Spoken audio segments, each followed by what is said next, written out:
Board of Selectmen on August 14th, 2014.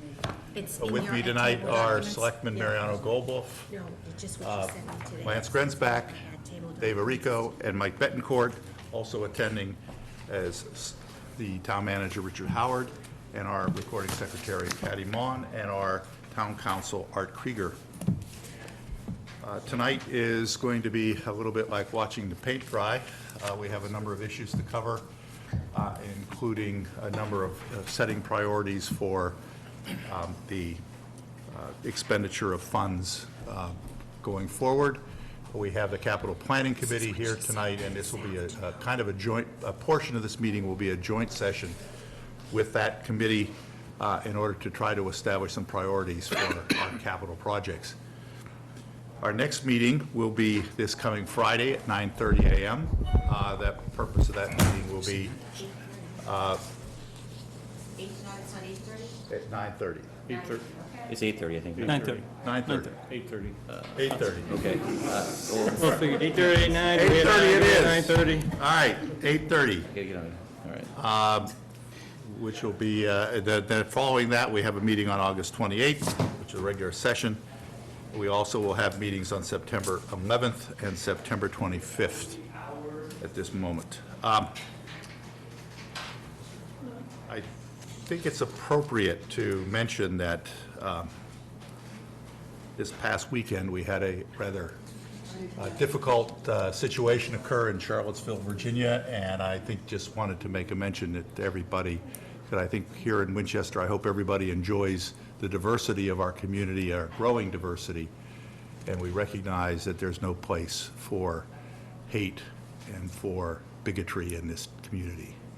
So with that, I will move on to the other selectmen for any comments they might wish to have. Mariano? Yeah, Mr. Chairman, I echo your comments. When we walk into this building, I walk past the Veterans Memorial right outside, and I've been thinking about the names on the plaque specifically for World War II of the Winchester residents that went to fight Nazis, and the names that have a gold star next to it who died on foreign soil. And this weekend, we saw Nazis kill Americans on our own soil in Charlottesville, Virginia. These events are very disturbing for all of us who love our country, and we must never forget that white supremacy is un-American. I'd like to thank everybody in Winchester for Peace who organized a vigil last night at the Town Common in honor of the victims in Charlottesville, and to the over 100 residents who attended to demonstrate that in Winchester we stand together against that kind of hate. Lance? Second the comments that European history is a long saga of hate building, and particularly the Nazi Germany era, socialist, not National Socialism in the 30s, and I do think that there's plenty of potential for that here, and I think we should be very careful and say no to it very aggressively. So, a second issue, sort of much more mundane, but the DPW has done a very nice job of repaving both Washington and Highland Avenue, and we've been talking with the DPW, and as part of the recommendations coming forth on the Selectmen's road book work, they're going to make the travel lanes about 10 feet wide, a little narrower than the traditional one, with the intent of doing two things. One, making sure that people perceive it as a slightly slower road. It's posted for typically 30 miles an hour. We have people measured driving down these roads at closer to 45 and 40 sometimes, so damping the speed a little bit, but also providing a little bit of space for people who are bicycling through town, a little bit safer that. So the DPW is going to start there and make some additional striping available on other streets, so I'd like to thank them for their early effort on that part. Dave? Mr. Chairman, I'd like to pass along my condolences to the Manganaro family. Paul Manganaro's father passed away. The Manganaro family's done many good things for the town of Winchester, particularly as it relates to sports and athletics for kids. So condolences to the Manganaro family. Okay. Mike? Nothing right now. All right, with that, I'll turn to the town manager's report. Thank you, Jim. As the agenda shows, we have several items on here, a couple of appointments, both for a board, but also an appointment at the Senior Center for an employee. The first one is for Emily Doonan, who previously expressed an interest in serving on the Historic Commission, and I'm putting forward Ms. Doonan's name this evening. I don't think she was here in attendance. She's been on vacation, but we did reach out, confirm that she had, still had an interest in that service in that body, and I'm glad to put her name forward. So that's for your information, and I think she's a very qualified candidate, and glad that she's joining that body for its good work going forward. I believe we are required to, as a board, to approve that appointment. No? It's a town manager's appointment according to statute. The only way you would take a vote is if you did not Agree with it? agree with it. All right. Fine. Thank you. What Patty says. She keeps us in line. Just a few more months. Same thing on item number 2, which is an appointment to the staff of the Jenks Center slash our clerk. Yes. the So it's no senior long- clerk, She withdrew Friday after. Jeez. What Patty says again. So that was news to me. I didn't realize that, but we will repost that position and come back with another recommended employee for the board's consideration at that time. Item number 3, just an update on a couple of topics. So we were informed at the end of last week at the MBTA, after receiving a fair amount of feedback from many of the communities, both north and south, east, and west of Boston, are on the commuter links of this effort to provide Wi-Fi service to those commuters on the commuter rail.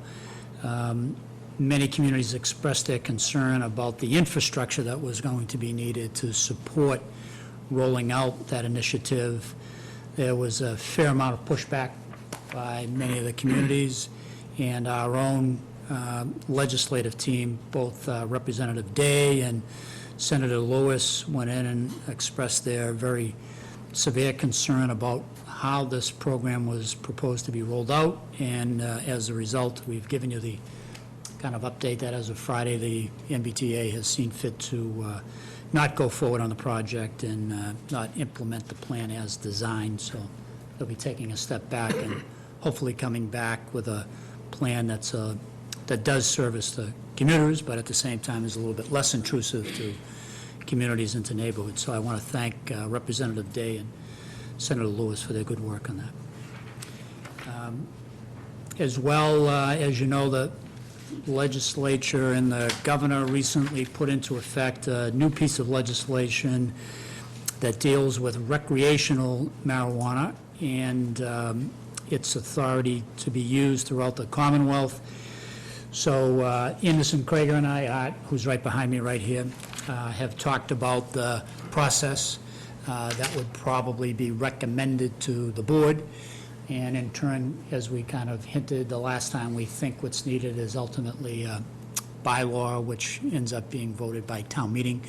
So the short news is that Art and I will be working on the process and the recommendation that you should be rolling out in the form of an article that should be available for fall town meeting. So just a heads up that we're doing the work. At some point, either your next meeting or a September meeting will topic on the agenda for your consideration. And to repeat to the viewing public, all of you know, the town on the ballot initiative voted it down.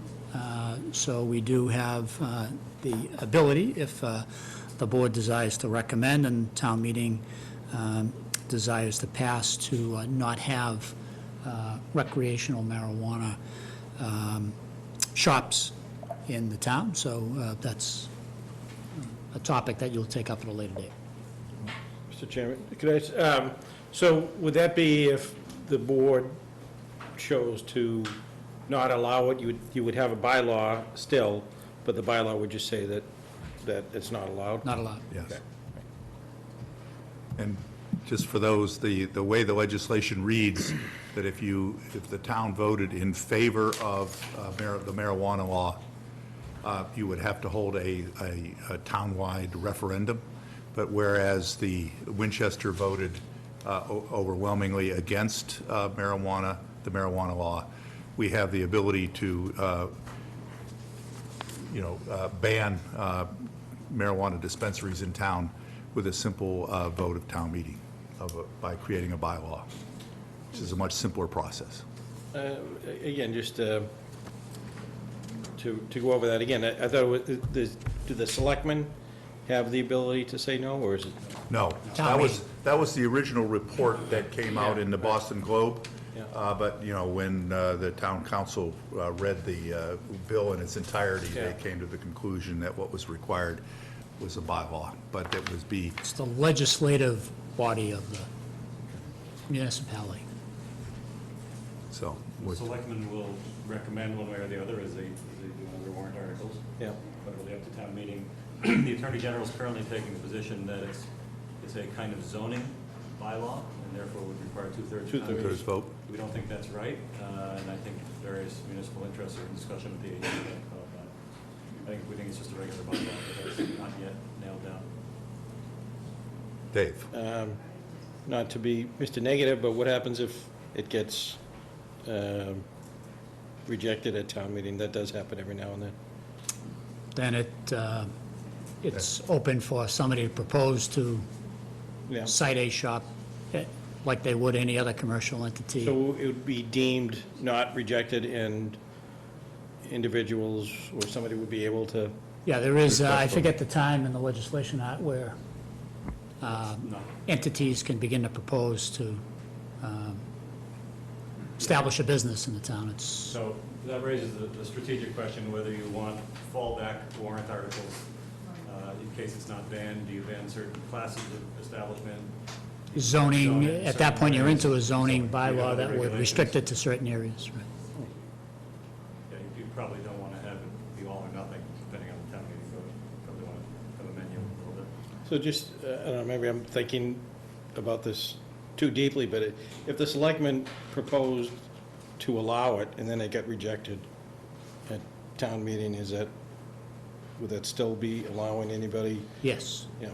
short answer. Well, that is your answer there, but So if it's killed at town meeting, it effectively, it opens the door for someone to open up a business in town if you don't have a bylaw. If you don't have a bylaw, that's right. Yeah.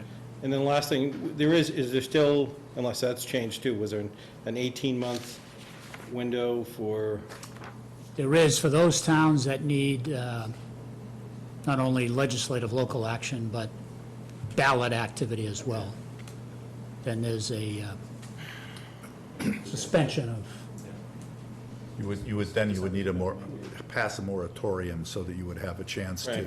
to actually conduct the ballot before you allowed people The to business. apply. and is it a statewide ballot? Or can it be a statewide ballot, or can it be a local election? No, that'd be a local. It's a local election. It's town by town. thank you. Okay. No, I was just wondering, does it have to be put on a November ballot? It has, I think it does have to be a statewide ballot. Yeah, that's what I was saying. Doesn't have to be. So it's a local initiative, but is it a statewide election that it has to be put on? Like a November election, or can it be a town? No, that I didn't hear. Town, yeah. We'll sort that out as well. You don't have to worry about that. Yeah, exactly. Okay, with that point, at this point, we'll take matters from the audience. Any matter that somebody wishes to raise that is not on the agenda for this evening, we'd give you a chance to speak if you would like to this time. Buddy? No, seeing done, we'll move on. No controllers report. There are no licenses, no hearings, so we'll move to our first order of business, which is our joint session with the Capital Planning Committee, and includes a presentation from Weston and Sampson on the west side drainage. So you want to come forward? Why don't we start with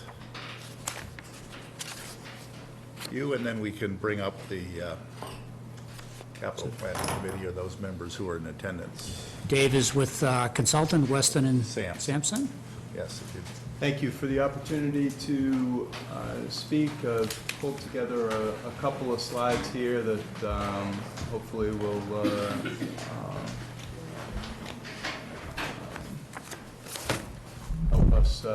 help us follow along here. So this presentation is about Wildwood Street drainage improvements. As many of us are aware, there are some historic flooding issues in this area. One of which is that it doesn't work on the screen. At 108 Wildwood, you can see that called out with a text box there. Thank you very much. And at 8 Thornton, at the corner of New Meadows and Thornton at the other end of that text box. Thank you. In these areas during intense rain events, typically short duration, high intensity events, there is flooding in the low area in front of 108. There is a significant amount of runoff that moves down Wildwood, makes a right-hand turn onto New Meadows Road, and on a number of occasions has had some significant, created some significant property damage at 8 Thornton. Weston and Sampson got involved in this project back in 2013. The first steps we took were in hopes of identifying a short dollar solution, maybe identifying some operation and maintenance items that could be addressed, or some other small dollar fixes. There are a number of 90-degree bends in this system, here, and then out at Cambridge Street. We inspected all of the catch basins, all of the manholes. We TV inspected the drainage infrastructure. Unfortunately, we didn't find any low-hanging fruit. There was some cleaning that was done of the lines, but nothing that was going to make an appreciable difference in the flooding. Following those inspections, we performed a number of other tasks, including building a hydraulic model. The image on the screen shows the catchments or drainage areas and where they're tributary to. So the largest catchment is over here from the Greek Streets. This is West Side Field, this 4-acre area here. And at the top of West Side Field, there's an inlet that essentially takes all of the runoff from this area, routes it underneath the field, and brings it out to Wildwood Street, down Cambridge, and eventually it ends up in the Mystic Lakes at this end. Second largest catchment, and so on. The way a model works is we determine hydrographs from each of these areas, determine how much runoff comes from each area, and how quickly it gets into the system. The second part of the model evaluates hydraulics. So it routes the hydrographs through the model based on size of pipe, roughness coefficients, and slopes, and determines quantities and hydraulic grade lines. So hydraulic grade line is the elevation of the water in that system. In many places, specifically down in front of 108 and at West Side Field, the hydraulic grade line is above the surface during these flooding events. That means that water is coming out of the system and back onto the street. We then moved forward calibrating that model and ran it for the July 16th, 2014 storm event to determine how much flooding was happening during the existing system, and also to create a baseline where we could run different scenarios. So if we made the pipe larger, if we removed bends in the system, if we introduced a storage system, how would that affect how the system operated? A couple of photos here. You can see right at the edge of the field, water bubbling out of that manhole. That's located right here at the corner. So all of this water is coming down the hill, overwhelming the system, and coming out. You can see the water moving down Wildwood in this location. This is on New Meadows and 8 Thornton, right at the corner of the stairs to a back deck. Here is where the majority of the damage happens. Water moves down this area, and with any luck, the video will play a little later on in the presentation to show you the intensity of the flooding, and reaches a low point in their backyard. This is a location where there used to be a pond. It's the natural low area in the neighborhood. So that July 16th, 2014 event was about between a 10 and a 25-year recurrence interval for a storm. It had a total rainfall of 2.37 inches. About 1.6 inches of that fell in an hour, to the best of our knowledge, based on the data sources that were available.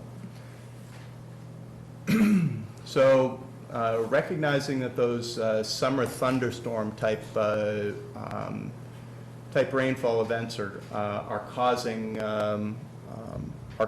the flooding, we set out to look at the alternatives. How could we design for that? How could we make it so there was no flooding in that July 16th, 2014 event? I mentioned earlier that there were no quick fixes. So adding more catch basins in the low area, allowing the water to get into the system more quickly, running a parallel drain line on Wildwood to move more water out of that area more quickly. Those didn't make much of a difference. The result was decreasing flooding by about 10% during this storm. Other alternatives include upgrading the infrastructure from the flooding area all the way down to the lake. There are many problems with doing that from a logistical standpoint, and the cost is much higher than the other option that we evaluated, which was to build an infiltration / storage galley under West Side Field. So if you're able to capture 150,000 cubic feet of water, get it into a galley system here, that's the amount of water that came out of the system during that July 16th, 2014 event. So you would be able to eliminate flooding during that storm by building that system. Some of the challenges with and that seems to be the best alternative to solving this problem. There are some challenges related to that. We need to make sure that we're able to get the water into that system fast enough. You're having flooding problems here for rainstorms that are a half an hour to an hour in duration, very high intensity storms. We need to make sure that we can get the water off the street quickly enough and that we can fully utilize that 150,000 cubic feet of storage area. We need to make sure that the inlet capacity into the system down in this area is improved. There's additional water that's moving off of Mahoney's property during these events, and that's contributing to the flooding in this area. And we need to agree on what the right design storm is. So there will always be a storm that's going to create flooding in this area, always. And we need to decide what level of protection we want to provide. This is a situation where your standard design storms of a 25-year, 24-hour event do not apply. The system out here may very well be able to handle a storm that is 25 years in recurrence interval, but happens over a 24-hour period. The problem is the system can't handle high intensity during a short period of time. So that's our design challenge out here, and it'll be very important to pick the level of protection that that the town wants to see, and then we can try to design to that. So what is this infiltration or storage galley? Essentially, it's chambers set on crushed stone, below grade. The water is introduced into these chambers. Some water infiltrates into the ground. The rest of this area serves as storage. We'll use outlet control on the other end of this system. So picture a milk jug. It's full, you turn it upside down. It doesn't empty immediately. There's a restriction. Water can only move out at a certain rate. You'll set the outlet conditions at this system so you're not overwhelming the downstream system. You'll get some infiltration there, you'll have storage, and eventually the water will drain back out into the system, but it will move out at a time when the peak flows have already passed and the downstream infrastructure can handle the water. Which brings us to another important design point. You're going to add 150,000, potentially add 150,000 cubic feet of water into an area where that water wasn't before. We need to analyze and understand how that water is going to move through the ground and what, if any, impacts it's going to have to surrounding properties and infrastructure. So that'll be an important part of the design too. This is what it looks like as it's getting closed up. Imagine this is your field. The inlet coming off of the hill might be up here. We'll need to bring in another pipe off of Wildwood to capture the 66 acres over here. So you'll have the natural discharge here that currently goes under the field. We'll build the infiltration and storage galley here. We'll improve this inlet, and we'll bring another pipe through the woods here to introduce this flow into this storage galley rather than sending it down Wildwood into the area that's impacted by flooding. So that happened back in July 16th of 2014. There have been a number of events that have happened since then, and hopefully we can, this one happened just about a month ago. This is in front of 108 Wildwood. You can see there's water on the street. It's up over the curbs and coming into the properties here. This is a short video. August 2nd, I should say that this rain event was about 2¼ inches. I'm not sure on the hourly intensity, but it's probably something similar to that July 2014 event. August 2nd wasn't as severe. You didn't get as much property damage, but you can see here this is 108 Wildwood. The water's well up over the curb and into the front yard. Even with the smaller event, this one might have been a total of 1.5 inches. You can actually see the stain on the garage where the water, the vent before that, how high it went up. That's actually how far the water went up. So here's another photo. This is what I was talking about as far as coming through from the Mahoney's property. It'll be interesting to see how this water can be dealt with when we get into the design. Hopefully we're able to capture it out at the street, and there will be adequate capacity in the downstream pipe after we've removed all of that upstream flow. This video is a little bit longer, but I think it's worthwhile to get some perspective on how severe the flooding can be. This is from September 30th of 2015. This is behind 8 Thornton. The water undercut the foundation here as it's going by the stairs.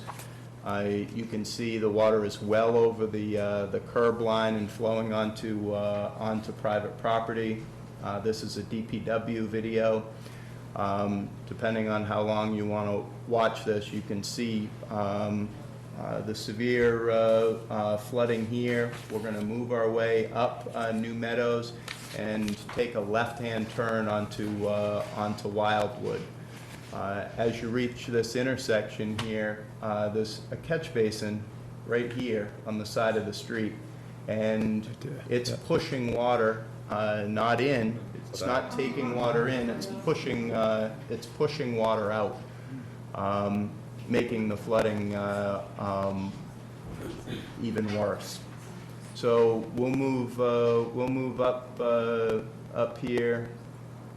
I don't know if I should. I don't know how well you can really tell from this video, but it's not just the house in the corner of Thornton, the people's backyards in that entire neighborhood are a pond Right. For a day or two after these types of events. And it is worth us hanging on till Paul gets to the top of the hill. You'll see you get a sense as to how much water is coming off Wildwood and onto New Meadows. That water comes out of the headwork or inlet structure at West Side Field. It flows around the perimeter of the field and flows out onto Wildwood.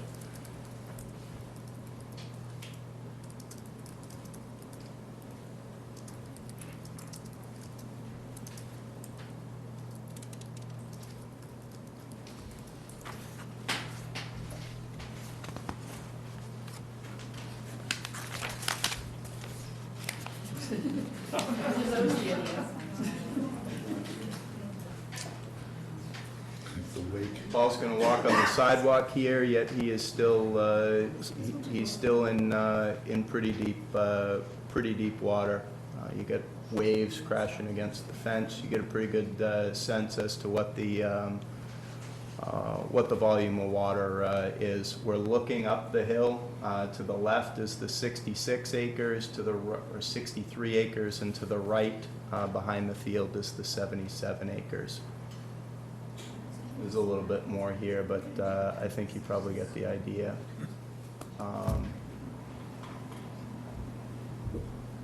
Again, we came up New Meadows here and made the turn looking up at the hill, and all this water is coming down. There has been some work that's been done there historically. There was a very small infiltration system that was built in the parking lot for West Side Field. I'm not sure how long ago that was, maybe 15 years or so ago. That wasn't meant to handle my understanding is it wasn't meant to handle the whole problem, but there was an opportunity to do something there. The magnitude of the problem overwhelms that system.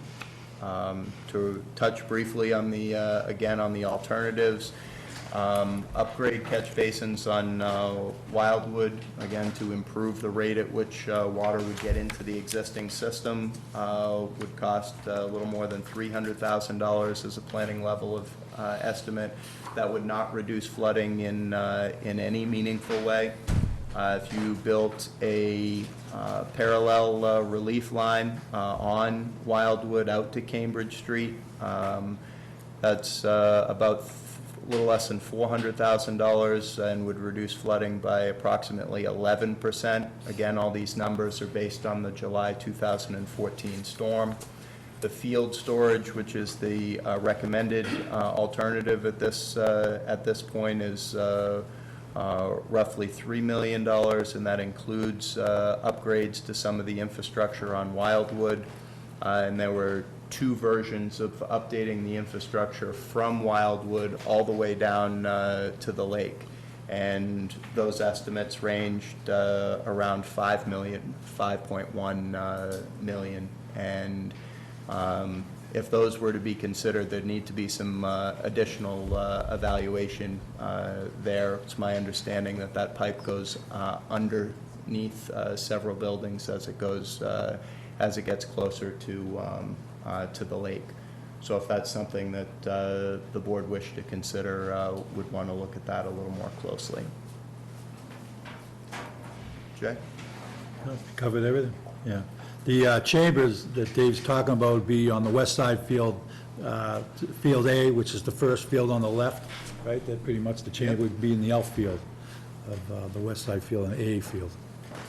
The footprint on that is about 200 by 200, so it's a large installation.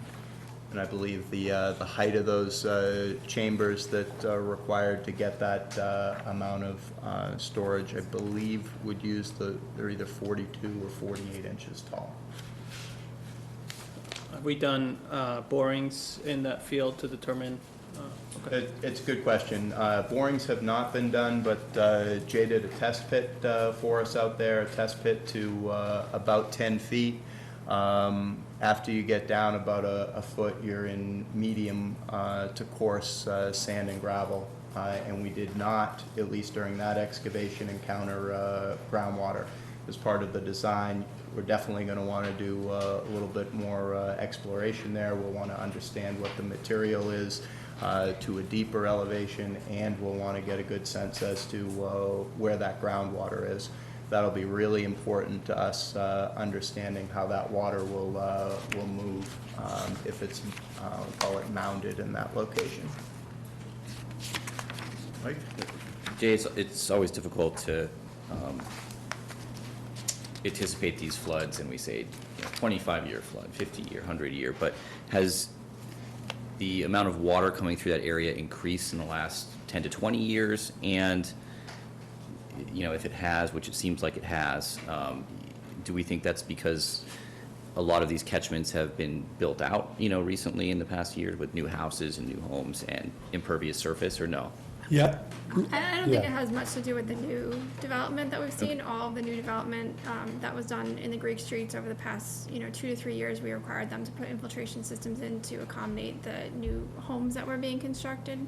So in terms of adding impervious area, that new development didn't actually add that much. Where's for those infiltration systems, where's the water going? Is it just going down, Yeah, or is it going out? So the new homes that were built on the Greek Street area, so they take their rooftop runoff and they put it into an infiltration system in their yard, and that water, we typically have them designed for the 100-year storm event, so that water is taken into the ground and, goes back into the groundwater. So I think that new development had very small contribution to what's been an ongoing problem in that But area. I'll talk about, the west side being built over the past 50 years. Yeah, To answer right. that question, yes. Yeah. Okay. Built-up would cause flooding.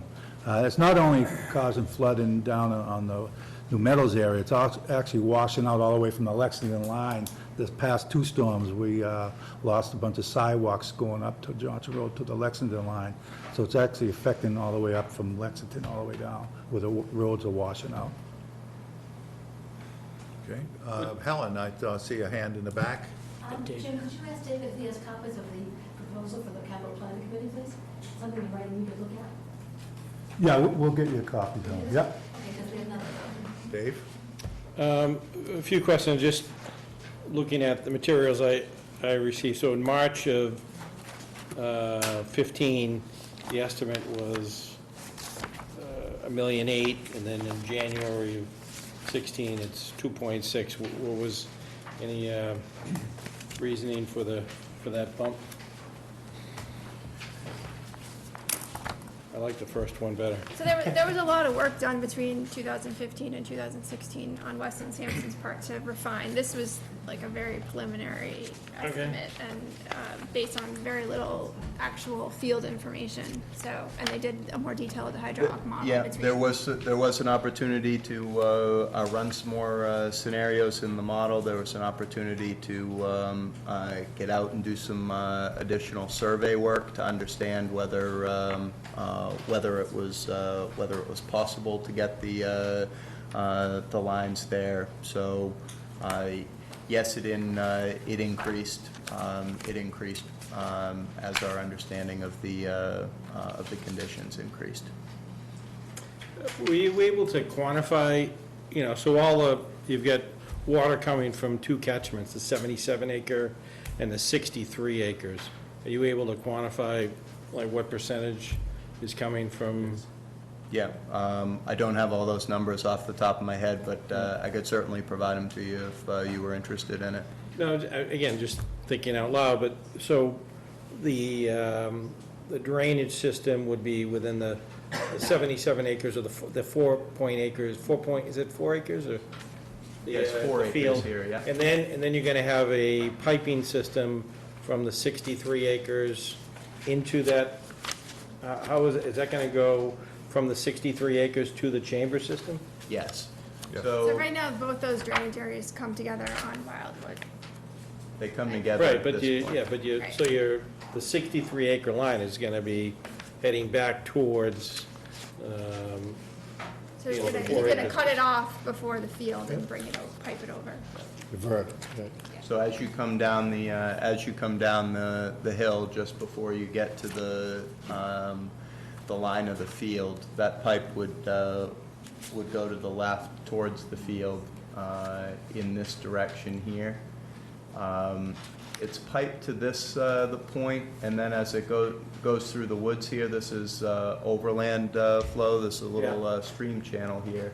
At the edge of this purple line, there's a U-shaped structure that the town built.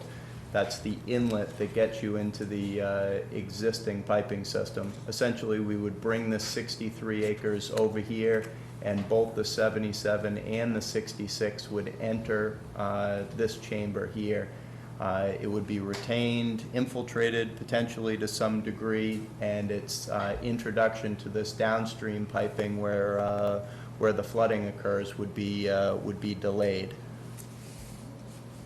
is there an estimate, like, I mean, do you think it's 50/50 as far as the runoff coming from those two catchment areas, or? Well, one's a little bit bigger, but I know, you yeah, have to yeah, look at it's the about impervious 40. area to see. But I mean, the- with topography and. I don't think it matters really which side it comes from. I mean, the point is that all of that water at some point comes together and it's what Well, I guess contributes to I would be flooding. devil's advocate. If I was told that 75-80% of the water is coming off of the 77 acres, would you be just looking to catch that water and you wouldn't need the drain line coming from the 63 acres, or? I think Have that- you given that analysis or thought? Yes, I don't know what the exact numbers are, but the distinction isn't that large. It's not 75-25 or 80-20. One of the challenges is how steep this topography is, Right. in addition to how impervious it is. So that water gets to the bottom of the hill in a hurry. I mean, the I thing guess- that generates runoff is size of a drainage area and the amount of impervious space. So they're not that far off in terms of size, 10 acres or so, and in terms of Yeah, land but that use, they're would, I probably mean, pretty you would close. there would be analysis in quantifying how Sure. much water. Yeah, That's- yeah, and that that's was in the their point of model, my- yeah. my I mean, they question. put together a model, Dave, and the model the models are pretty good these days. Yeah.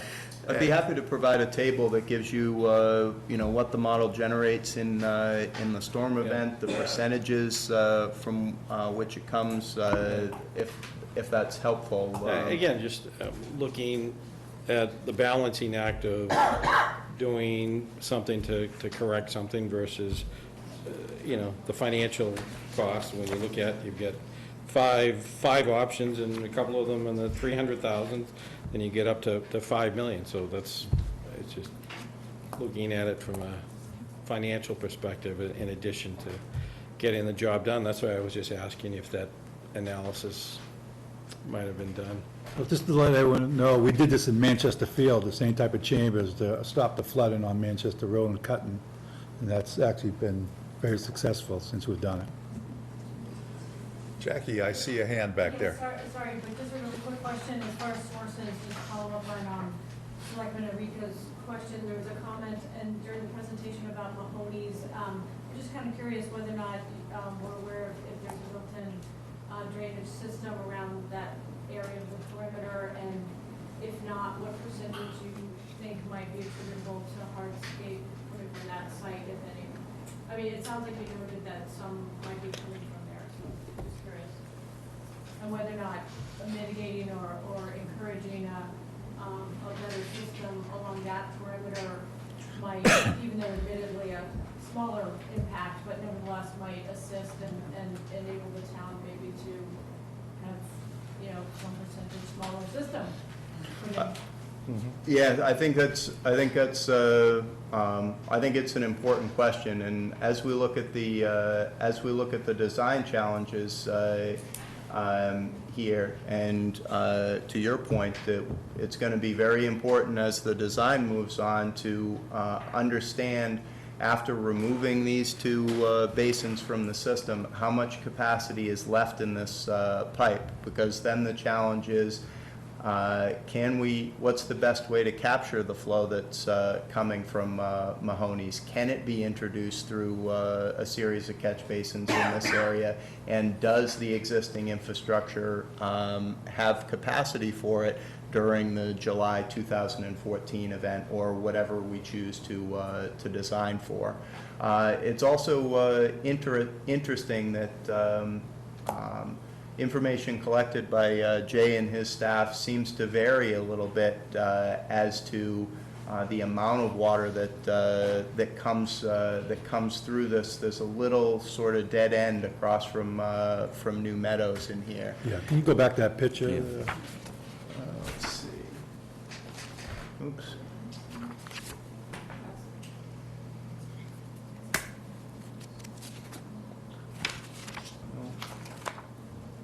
That's it. So that's where the water, the Mahoney's is all the way to the back. Actually, when we first got there, that car on the left, the water was halfway up on the side of that side door. And we witnessed the water coming from Mahoney's on that house in the yellow that went into the garage, into the basement, flooded that basement a couple times. I think on Thornton New Meadows, every time I've witnessed it, most of the water's coming down the hill and from West Side Field. But this is causing these houses on that side, that's the dirt road, Button on Mahoney's, that water's definitely coming from Mahoney's that we witnessed. Is there a drainage system on the Mahoney site? I think they have some dry wells in that area. I'm not sure what the condition of those is or the extent of that. I think part of the problem is that in an event where you have such a intense rainfall, there's very few storm drains that are designed to take that sort of that short 2 inch period, per yeah. hour design storm, unfortunately. A couple of questions and observations. Pick up on Jackie's comment. We're treating the end result here by basically putting in a very big, expensive catchment and drainage and things like that. Should we also be thinking about putting in place a program that works its way uphill? If you put up your catchment diagram, I'm thinking about sort of how do you slow down the volume of water that comes out of those catchment areas? And an obvious thing would be to provide inducement to people, not just in the new houses, which Beth has been very diligent about making sure they do, but for existing homeowners. And I'm thinking the MWRA had a program some years ago, may still be active, sump pumps. If you had an illegal sump pump, and I'll confess I did it one time, that dumped it out the door, they had a grant program that would allow, I think the Yeah, they still have it. DPW came up, said, yeah, you got an illegal pump, you had it changed out, and you got a fairly sizable reimbursement. One of the things we might think about is whether the town, either through the MWRA or some other mechanism, could provide an incentive program work our way uphill here, and maybe in the longer term, much of the west side needs to have this, because I think it's not just this catchment area, it's what feeding from above too, right? So one thing, Yeah, I mean, I think it's something we could look at under the Yeah, I mean, stormwater utilities, incentivizing people to Yeah. disconnect impervious yeah, I mean, areas. whether we offer tax abatements, or whether we find a grant program or subsidy, things like that, we've got a long-term problem here, and if I understand, picking the right storm, if we pick there's always going to be one larger, and so the downstream problem is going to be overwhelmed at some point, so this is not a one-shot cure. So I think we ought to be looking not just at the end, but at the sort of upstream cause of it as a capital planning strategy. The other question, and I think I suspect I know the answer, but Beth, is this too far south, too far downslope to divert any of this water into Winter Pond? We spent some time, Yeah, so, Listening to appeals for many raw years water ago, for Winter Pond. actually, before I worked for the town, CDM had done a study looking at whether water, a very preliminary study, looking at whether water could be diverted to Winter Pond. I think would be a difficult thing to do, in terms of both just constructing it to get it over there, but also CDM had done some water sampling, and so the concern about, the Flushing. quality of the stormwater going into Winter Pond, and they thought it would be a permitting issue. okay. I also think what you see at Winter Pond is it's feast or famine. Like last year, we had no water, but, Famine, yeah. in 2010, we had more 3 years water than ago, yeah. anybody knew what to do with, so, Okay. There was, when we, as you recall, some years ago, when we were looking at the hospital's original proposal for 620, they were doing a large retention basin there. And one of the options that they were looking at, and may still have executed, is to pump that out and use it for field irrigation. I don't know whether that's an option for us. We spend, Jay, quote me a number, but we spend thousands of dollars each year irrigating fields with fresh chlorinated water from the town system. It's be a minor cost savings, but we might want to basically look at what the opportunities for putting a pump. I don't know the persistence of these, once they're in the tank, it persists for hours, days, weeks. I don't know how long we have a Well, it's drawdown. interesting, you're gonna have a regular source of water coming down off from the Greek streets. It's certainly something that could be built into the design. Something to make, it's a simple kind of, after the fact issue, but otherwise it just sits there. And I guess the other issue that I recall you raising was clean out. Are these accessible for clean out? Presumably animals would find them attractive and get washed out at some regular rate, but probably clean out. Luckily, this is So a direct clean out, parking clean garage. out. Well, I'm picturing the clean out manholes in the middle of the play field, which I think Yeah. is probably not going to work well, but that would be a consideration. Yeah. I guess the last question is, at the 108 Wildwood and over at New Meadows, are there other things that can be done there, other than pushing the house up several feet? Are there catch basins, or is the capacity there, the volume is too Yeah, I too mean, large Jay's to done sustain? some. Yeah, we already added catch basin, double up on the catch basin. We already Raised the raised the curbs were curb and, good. Okay, You is there can see, any? Lance, the system. I at that understand- I point understand is- that, but I guess I also understood that even if we put this in, they're likely to see floods that exceed the capacity, and they're going to get flooding there. So the question is, are there programs that they can apply for that would help them deal with some of that? I don't know what the specifics are, but, raising a room, putting a wall I mean, around we've it, to spoken with displace the it. homeowner on several occasions about some ideas he had about trying to make some improvements. It's a difficult situation. I mean, I know the way most the of site the, is, most of topography architects and designers that are dealing with buildings in floodplain are now doing fairly simple things like moving all the heating and utilities up to a second or third floor or first floor so that you don't get them washed away every time, so. Yeah, and I don't want to speak for the homeowner because they've certainly had interior damage from flooding, but they've also just had from the force of the water, they've had portions of their foundation undercut and that type of thing. Okay, and the stairs and landscaping. thank you. Mr. Chairman, could we Yes, have sir. the homeowner come up to the table? And If anybody wishes to speak, I see a hand waving quickly, a couple of hands. Hi, I'm Steve Smith. I'm the owner of the floating house at 8 Thornton Road.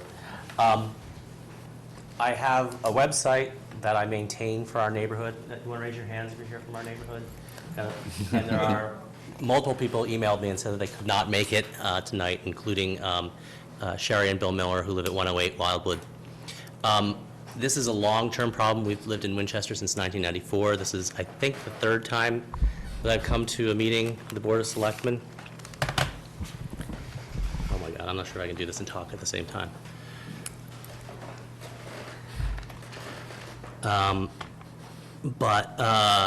We have had floods since we moved in. We moved in 1994. This is a picture of our neighborhood back from the 1920s, right? You gave me this picture, didn't you, Mary? Yeah. So this is Thornton Road here, and apparently this was an asparagus farm way back when. Rice paddy. Yeah, or a rice paddy. Let's see, can I get back? Yeah. Scroll here. Yeah. My adorable children, this is the way it used to look like, and I keep a record of all the floods we've had, plus all the damage. And you can see, to your question, Lance, about like how much water there actually is the July. More than enough is the short answer? Yeah. Okay. You know, in this picture, you can see we're at 8 away at the foundation below our steps, so the steps to the deck. I mean, it just took everything away. The power of this water is outrageous. Did you say the July 14th of 2014 event was the worst damage? No, the worst damage we ever had was in 1998, when Winchester was declared as a disaster area, if I recall, and we got money from the federal government. I think Anne Marie got money as well. You know, our neighbors have had to do things like build walls of sandbags. I know you've seen some of the movies already. I don't know which one this one is. But actually, let me stop that. The video is private anyway. But the water going down across our property, this is our lovely home, and the water going across here, it's just scary how fast it moves. And since and thank you, by the way, Weston and Sampson, that was a great presentation. I really don't need to add anything to what you said in terms of how much water it is and what we can do to combat this. Oh, this shows just how fast it goes. And Jay and Beth, for everything you've done over the years. It's a long-term problem. The DPW has been great in helping us deal with it, but this happens in the space of an hour. And imagine, when our kids were little, what it meant to try and corral a 2-year-old, a 3-year-old, and a 5-year-old while a flood's going on. In our neighborhood, we have elderly people who, if we have to get emergency vehicles down this street in the midst of an event like this, it would be tragic. That's a good one. So anything the town can do would be really helpful. This is 1998. This was the worst one. We had 4 feet of water in the backyard. You had something like 5 feet of water in your basement, didn't you? 4.5 feet of water in my basement. You don't have to watch the whole thing. I don't know why I'm How long does it take to dissipate when you have a flood event like that? So in the summer ones, Yeah. the water dissipates within a day. Because usually the ground's pretty dry, and it just goes. But we've had floods in, one year was April 1st, I want to say. Wasn't there like an Yeah, April? we did. Yeah, an April 1st flood when the ground was frozen, and that went right into our basement, lifted up the garage door that we have down in the lower level, went right into our basement. We had 4 feet of water in our backyard. So the summer ones, it dissipates, yeah, but unfortunately into Martin's backyard, right? It created like a nice sinkhole in your backyard. Yeah, we definitely collect a lot of water in the backyard. Yeah. And it washes away anything, all the landscaping. I can't grow anything because it's changed the chemistry of the soil. So, Yeah, it's important to note too, it's not just his backyard, right, it's surrounding yards. I mean, Yeah. there's a large body of water that occupies this low-lying area, and it's extremely invasive. And how about mold, Yeah, oh, is sure. that an issue in your house or other neighbors as well? I don't know, I can't speak for other neighbors, but definitely in my basement it is definitely an issue. Like, one of the neighbors downstream from me, they got 3.5 feet of water instead of 4.5 feet of water. And they had mold growing behind the drywall. They had to rip out all the drywall in their basement, and, yeah. They filled a dumpster with stuff they had removed from their basement. I'd say we've been lucky so far in our home, because the water is coming kind of up to the door sill. But, you know, we don't know if the storms we've seen in the last 4 years have been representative of, you know, a 10-year storm or a 20-year storm or a 25-year storm. But it seems like they're pretty frequent. Like, you know, we're having large enough storms every 2 years at least to get, you know, water up to the sill. And it's just, it could be the next storm. And that's what, you know, gives us some concern. Stop. Yeah, you probably haven't heard as much from me because in 2001 I gave up and a friend and I built a retaining wall. And then I later had the property graded outside the wall and had a catch basin put in the front yard to try and protect neighbors downhill as much as I could. So my house, and I'm at 22 New Meadows, my neighbors at number 20 and then number 18, and to some extent number 16 are protected because it's not going through all backyards. It's going into the catch basin in our front yard, and then it's going unfortunately out to the street because what could I do? The first time we had the flood in 1998, it broke through, it went down the stairs to the basement, broke through the basement door, 4.5 feet of water. Lost my comic book collection, that was about $4 grand. There was FEMA, so it did cover most of the expenses, but we had about $5,000 worth of loss that year. It was about, I should write it down because I'm a science nerd, so I do this sort of stuff. It was about $1,200, $1,300 worth of material to make the flood wall. We did not have labor because I was the dumb labor and a good friend of mine was the designer and the foreman. So it would have been much more if I had hired someone to do that, but that was 2001, so I was a little younger then.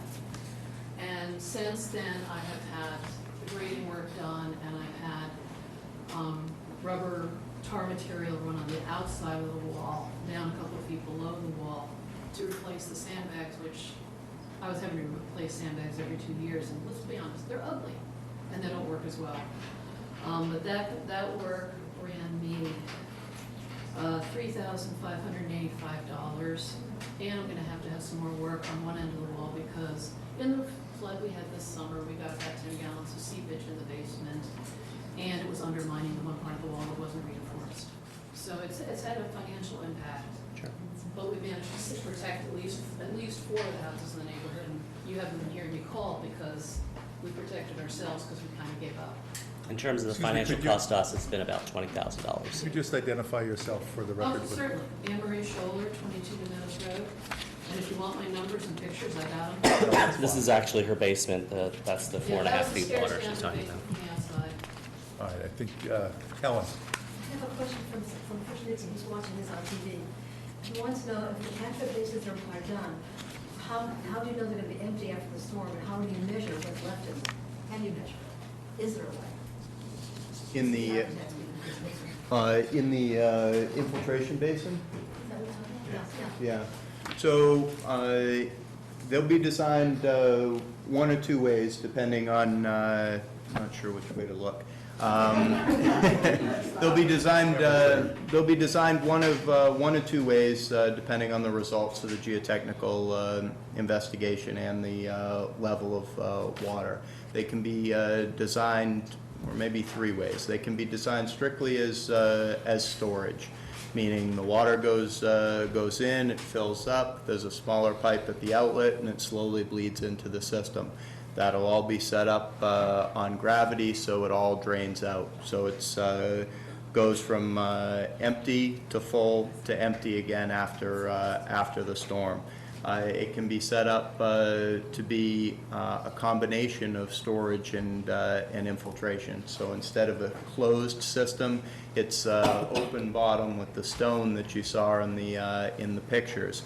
Hopefully, the materials and the groundwater and the mounding analysis indicate that infiltration is a possibility here, because the more water that you can safely infiltrate, that increases the capacity of the system. So not only do you have 150,000 cubic feet of storage, But as that's filling up, water is infiltrating into the ground, effectively creating a larger system.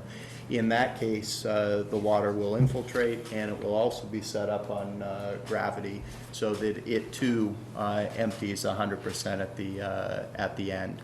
And based on our preliminary analysis, we think that that this can be built as a gravity system with no pumps involved.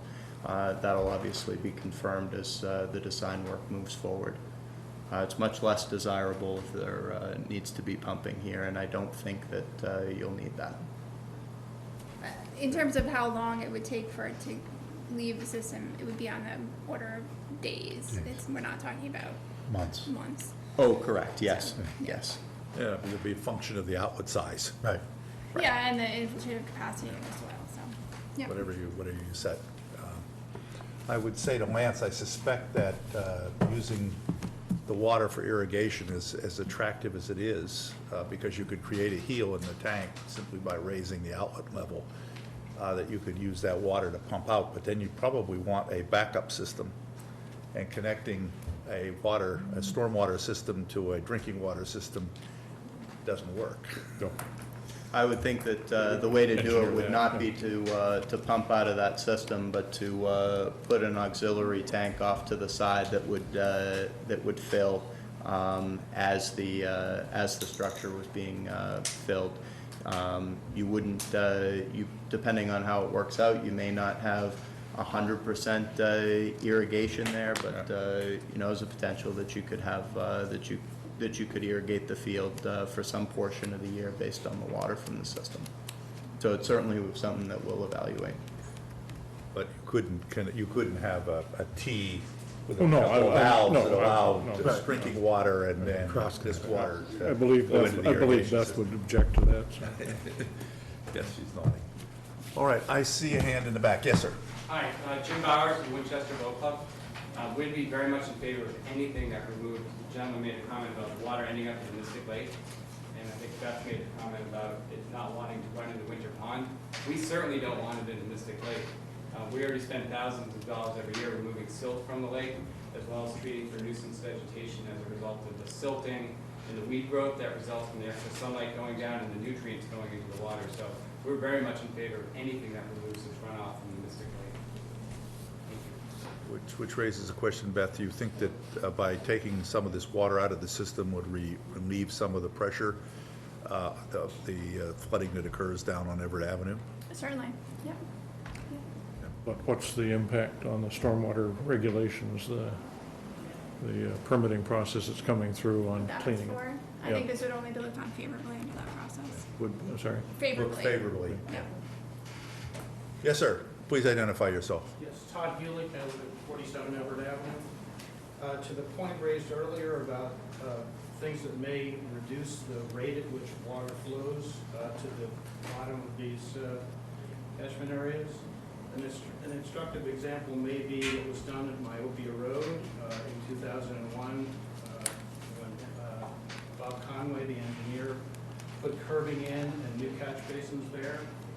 The reason I mention this is that, like many of the streets in this catchment area, are private ways, and by Massachusetts general law, those are to be maintained by abutters to the road.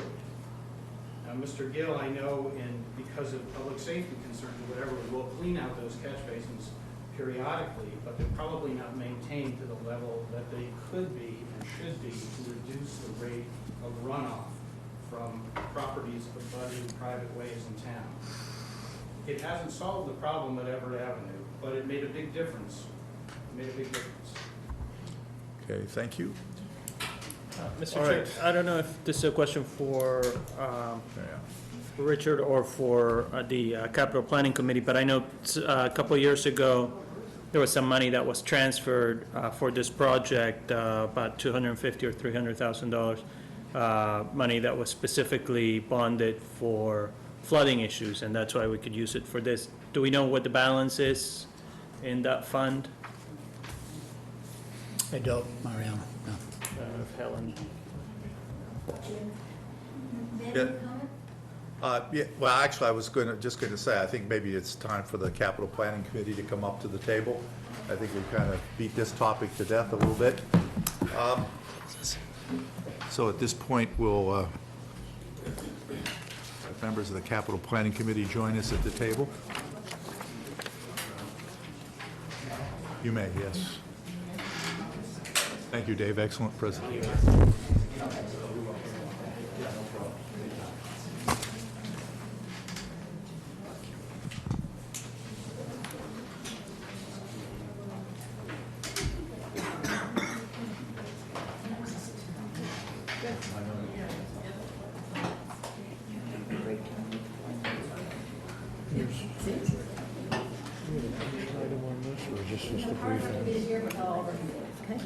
Idea is, do you want to set this up for town meeting? Betsy's not here, and Chris is watching from home. Capital Planning Committee. We have some of us. Now, I'm going to be the fly in the ointment. Is that okay?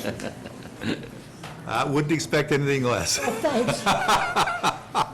Well, But before we get started, let me just start by thanking you all for your service to the town. We know it's a tough job, and it's, you know, it's a tougher job with no money. it would be nice if you had more money, right?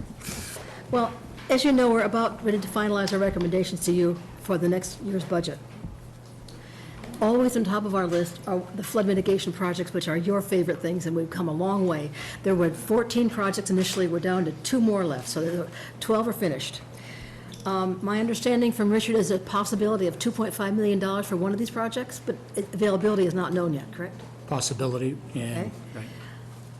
We have hesitated, as you know, to borrow further on our funds because of the heavy borrowing and the debt service that's built up from it. It's a possibility, but we'd like your input before we go forward on this whole thing. The Swanton Street culvert is estimated to be about $2.3 million. It's possible to bond it. We'd like to hear from you what you'd like us to do. If you can't bond it, we can't do it because we haven't got enough money.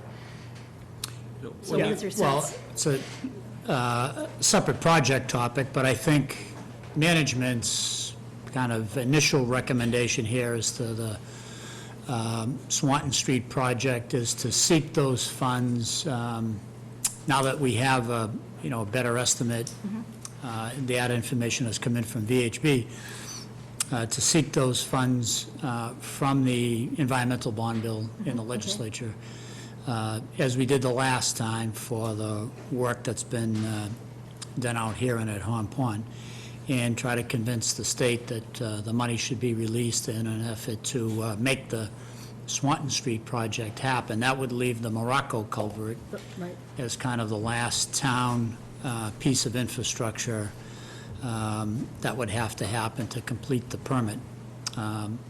That's as we all know, a little bit of a larger number, estimated to be able to install the work that has to be done there. But I think we'd probably seek to get some kind of reaction to our effort to ask the state to authorize the $2.5 million within a time certain so that we know we can bid a project. And if we get rejected, then it's Then we go on. back on our table. And, we would need, whether it's stabilization fund solutions, town meeting solutions, or debt exclusion solutions. We could cross that bridge when we come to it. But I think the first effort would be to go in and ask, see what kind of reaction we get, and whether, it's yes, but it maybe not be this fiscal year, maybe it's next fiscal, get an answer along those lines, and then adjust accordingly in here.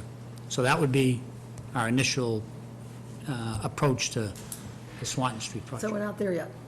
No. Not quite there? Okay, okay. Well, we had hoped to discuss this project at our meeting tomorrow night, which has since been canceled for unforeseen circumstances, but we are meeting next Wednesday, and we'll try to bring it in and see where we can go with this. And Helen knows this, and the committee members know this, but to put it into context, so if everybody was inclined to recommend it, what we're talking about here is a capital project that would not come out of the stabilization funds, but would be included within the water and sewer enterprise activity.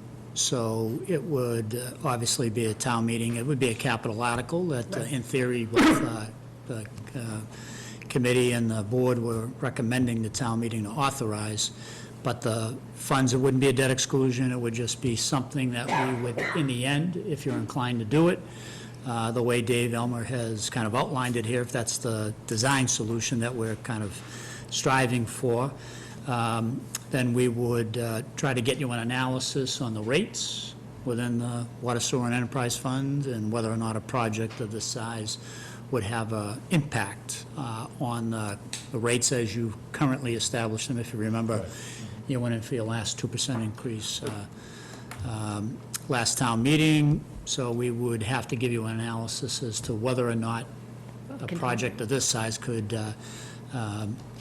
be absorbed within the Water and Sewer Enterprise Fund revenue anticipation, or whether you would need an adjustment to the rates to help. Would this be bonded under Chapter 110? Would that be a possibility? It'd be capital, so a certain portion of it would be pushed over to the tax bill under the enterprise fund activity, you know, whatever it is. I think it's that 80-something% of capital initiatives gets pushed over to 110. But it would be contained, you know, within the rates, and it has to be supported by the rate system. The other 20% would be under the rate system. Okay. I think, Well, just a quick comment for those who maybe don't understand what was just discussed.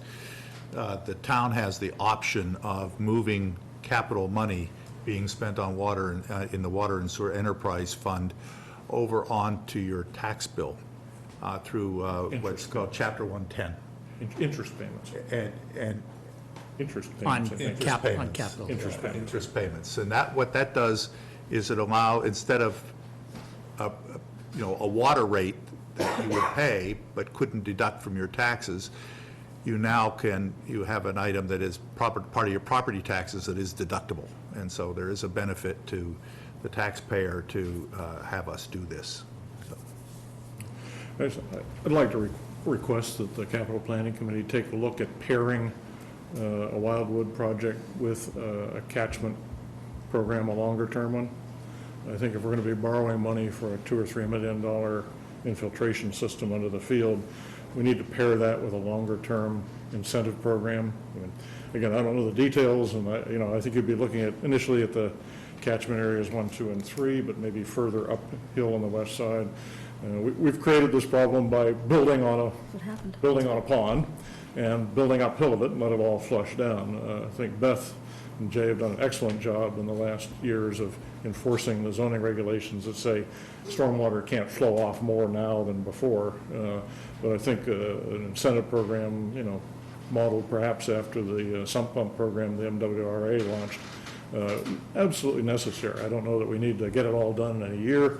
Maybe it's a program that we spread out over 10 or 15 years to incentivize homeowners to do this, but we can't simply bet that, a $2 or $3 million one-time downstream fix is going to do it. That'll be overwhelmed eventually, and then we'll be off worrying about Cambridge Street and Everett and everything else. We've got to do this is a short-term fix. We've got to have a longer strategy, and I think that never like to spend money, but we might as well have we might as well have a set of fixes that are balanced instead of just one-sided.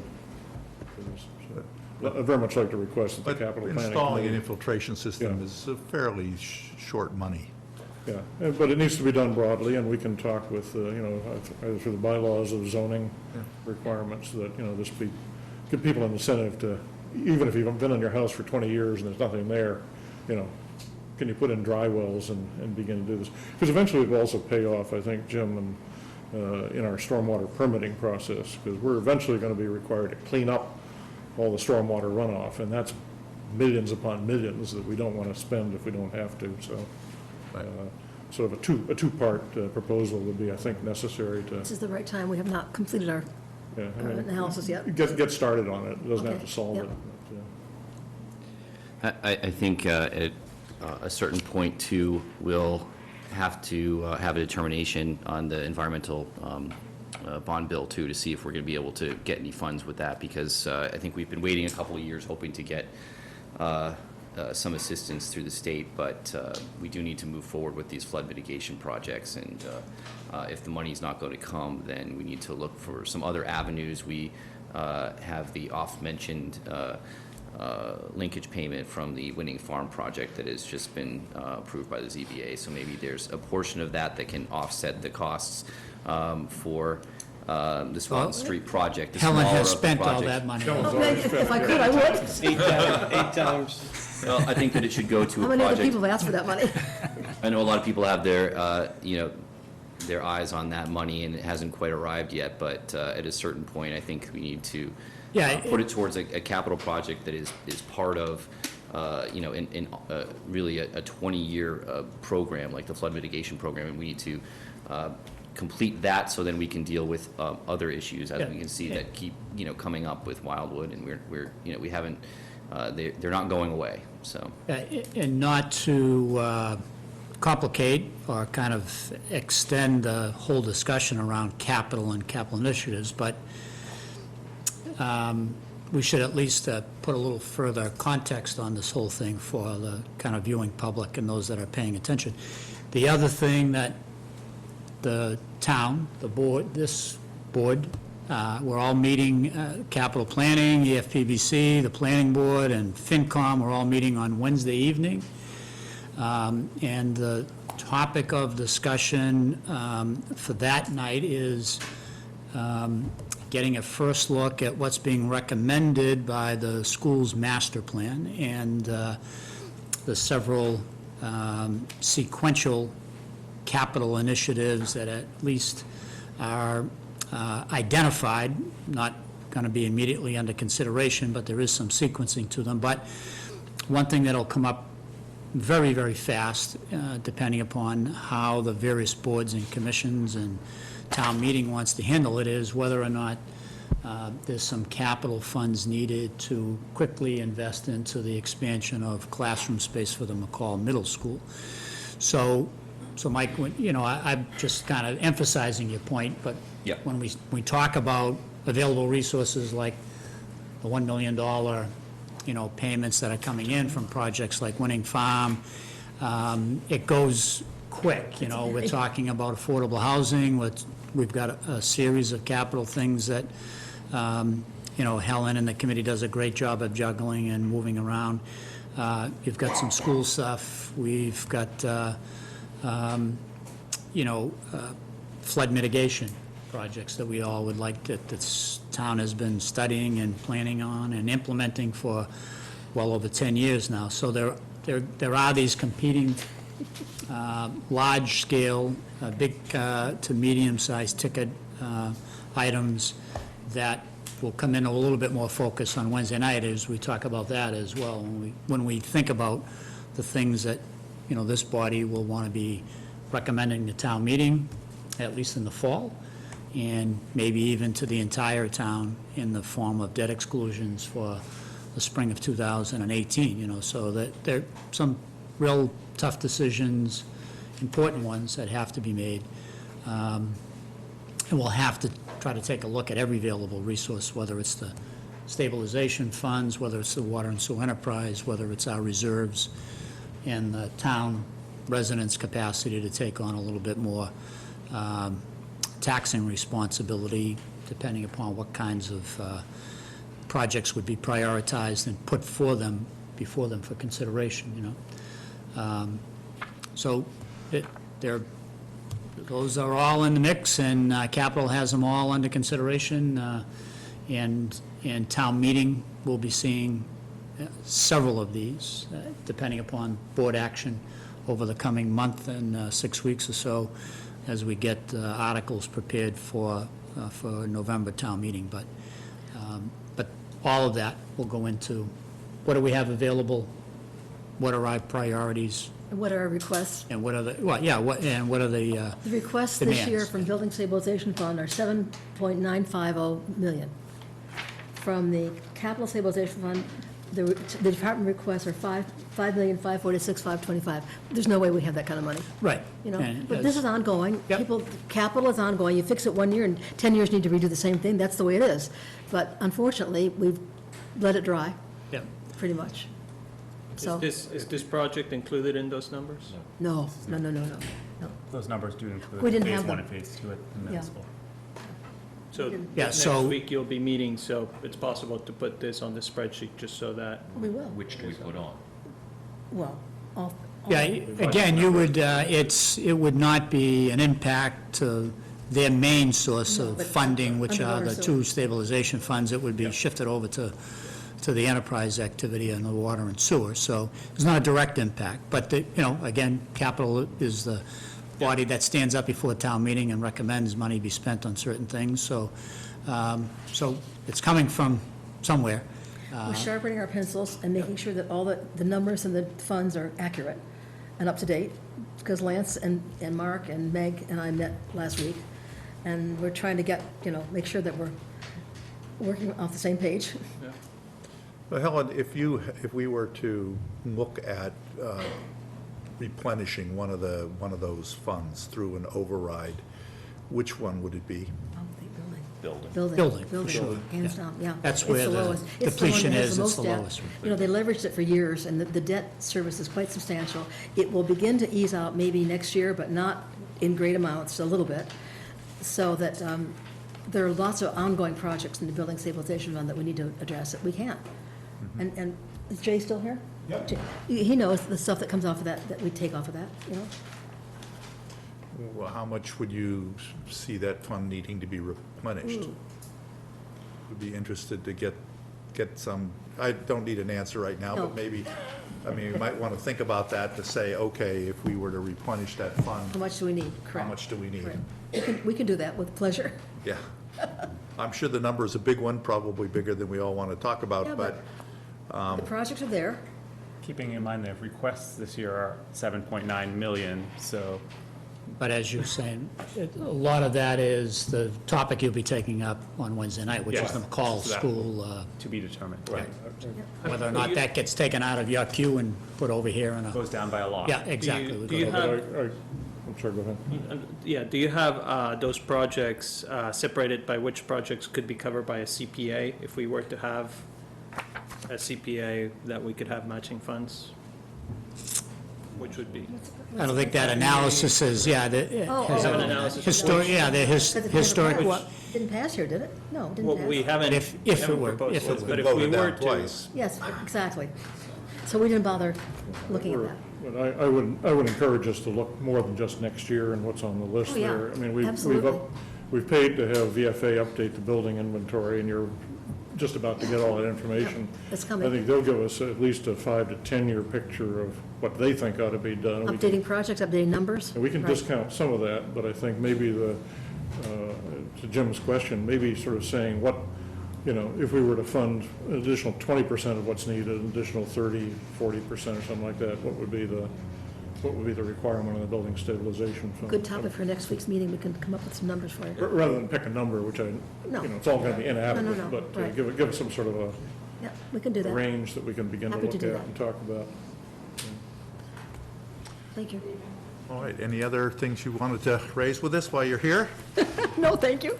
Thank you for having this joint meeting. Thank you for doing the joint meeting. Thank you for joining the joint meeting, yes. Can I take those? They're Okay. not mine. I think, was that yours, Mike? Were these yours? You can take it, I'll get another one.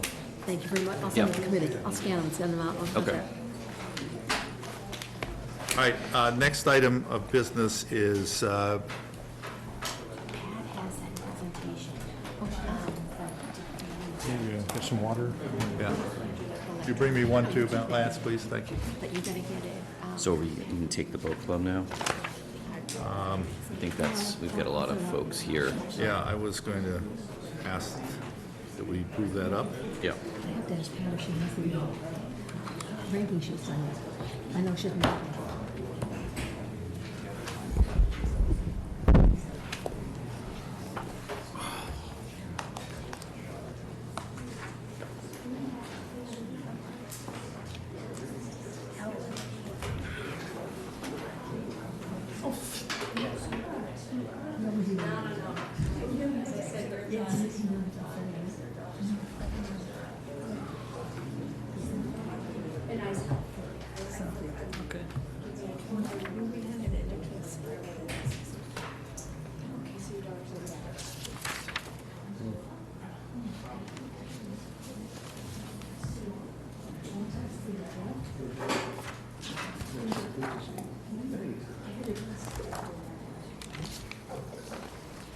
All right, with permission of the board, I'd like to move the item 5, the Winchester Boat Club alcoholic beverage license up next, so because we have people here obviously are interested in same.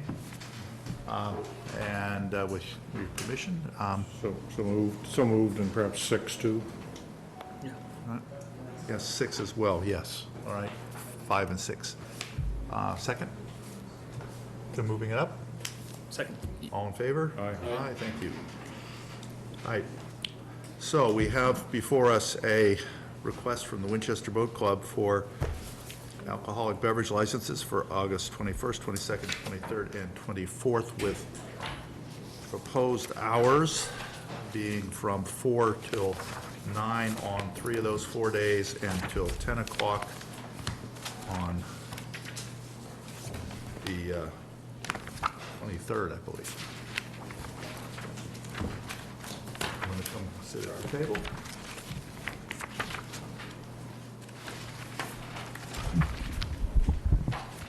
Just might ask you to just kind of go back over, I know we asked you to do this last time as well, Yep. but perhaps, I know we've had some discussions and things have changed a little bit, if you could just kind of run through for us your plan for this event, and Sure.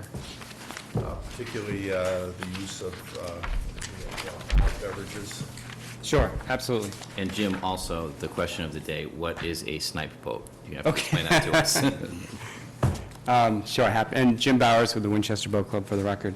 A snipe is a 15.5-foot, two-person sailboat with a main and a jib sail, commonly referred to as a sloop. They weigh 381 pounds. It's a one design class, meaning everyone's boat is supposed to be equal in shape and size and weight, and it's a competition of the best sailors, not so much the best technology like you see in the America's Cup. And it's a design that's been around since the 1930s, originally designed to be homemade in your basement or your garage, and they're sailed in many, many countries.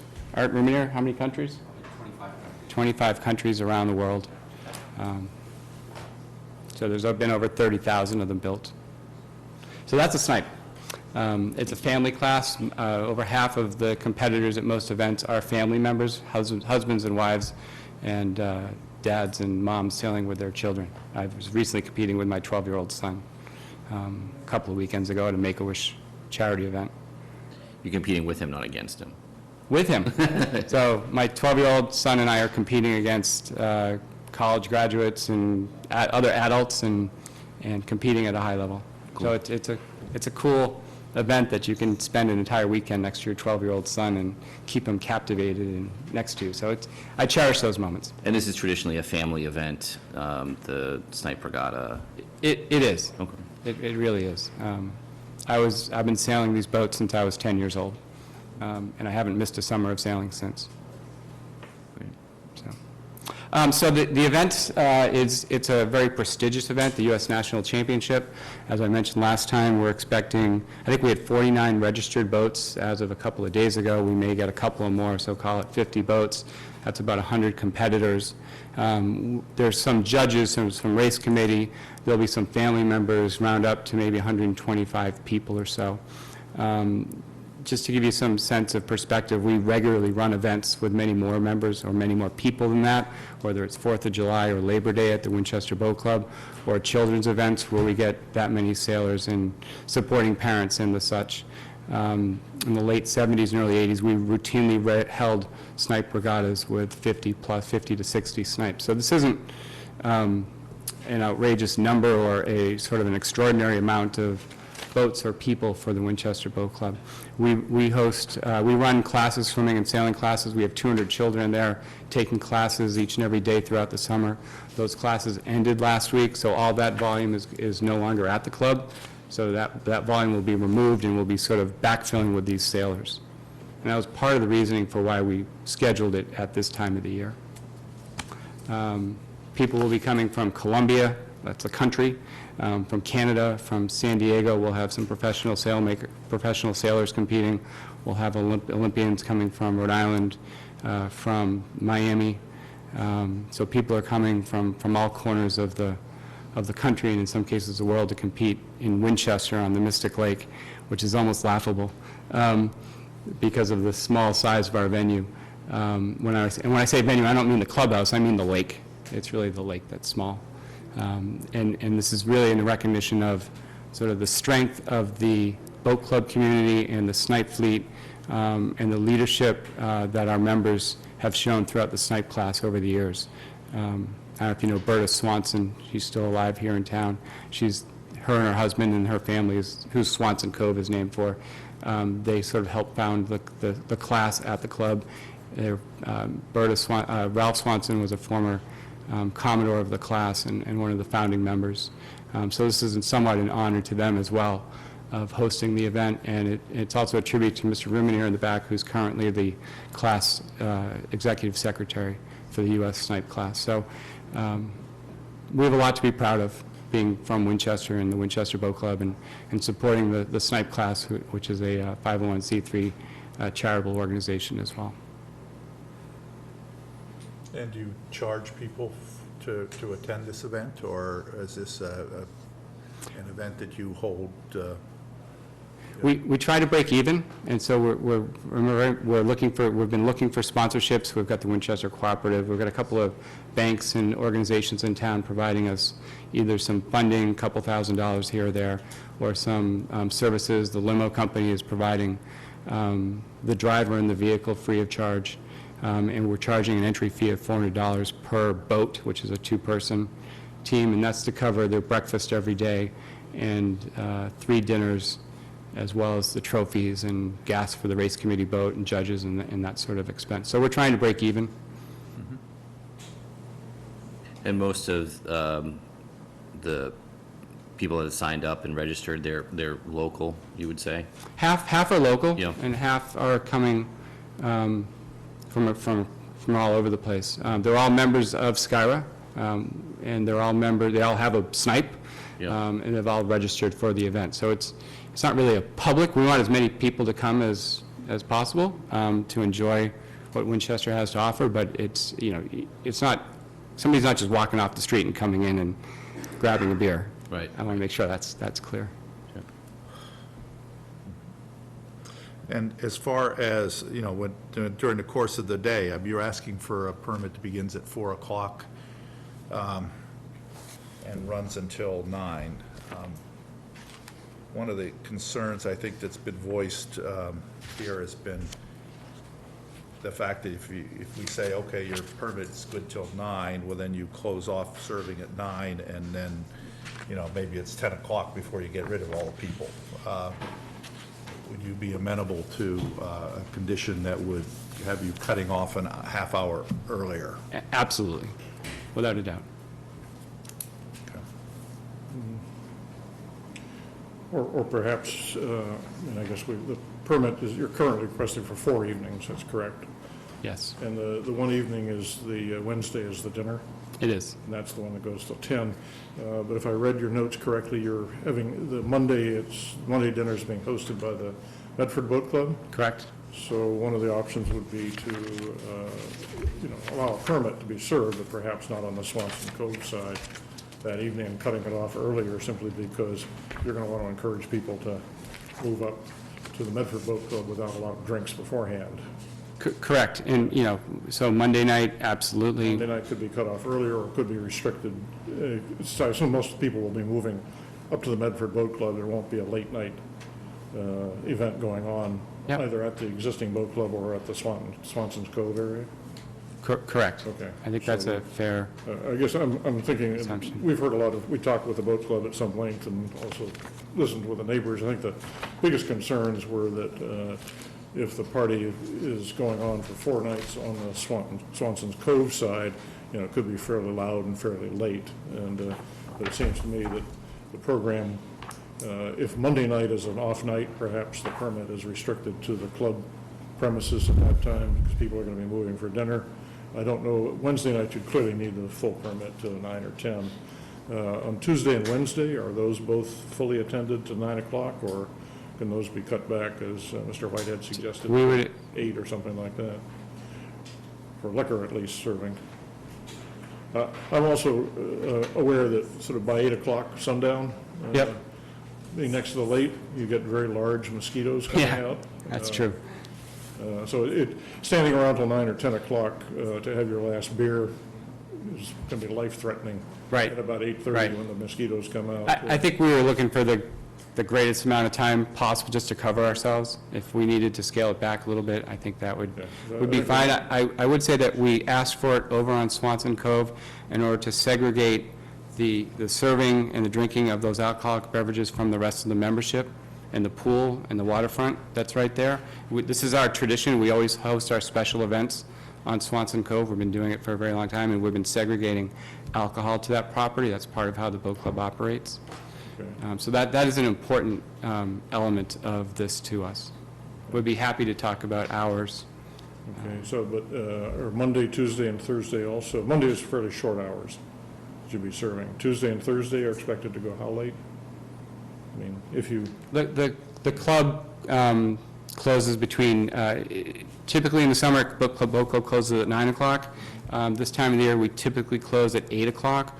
We've been talking about trying to keep it open a little bit later till 9 o'clock.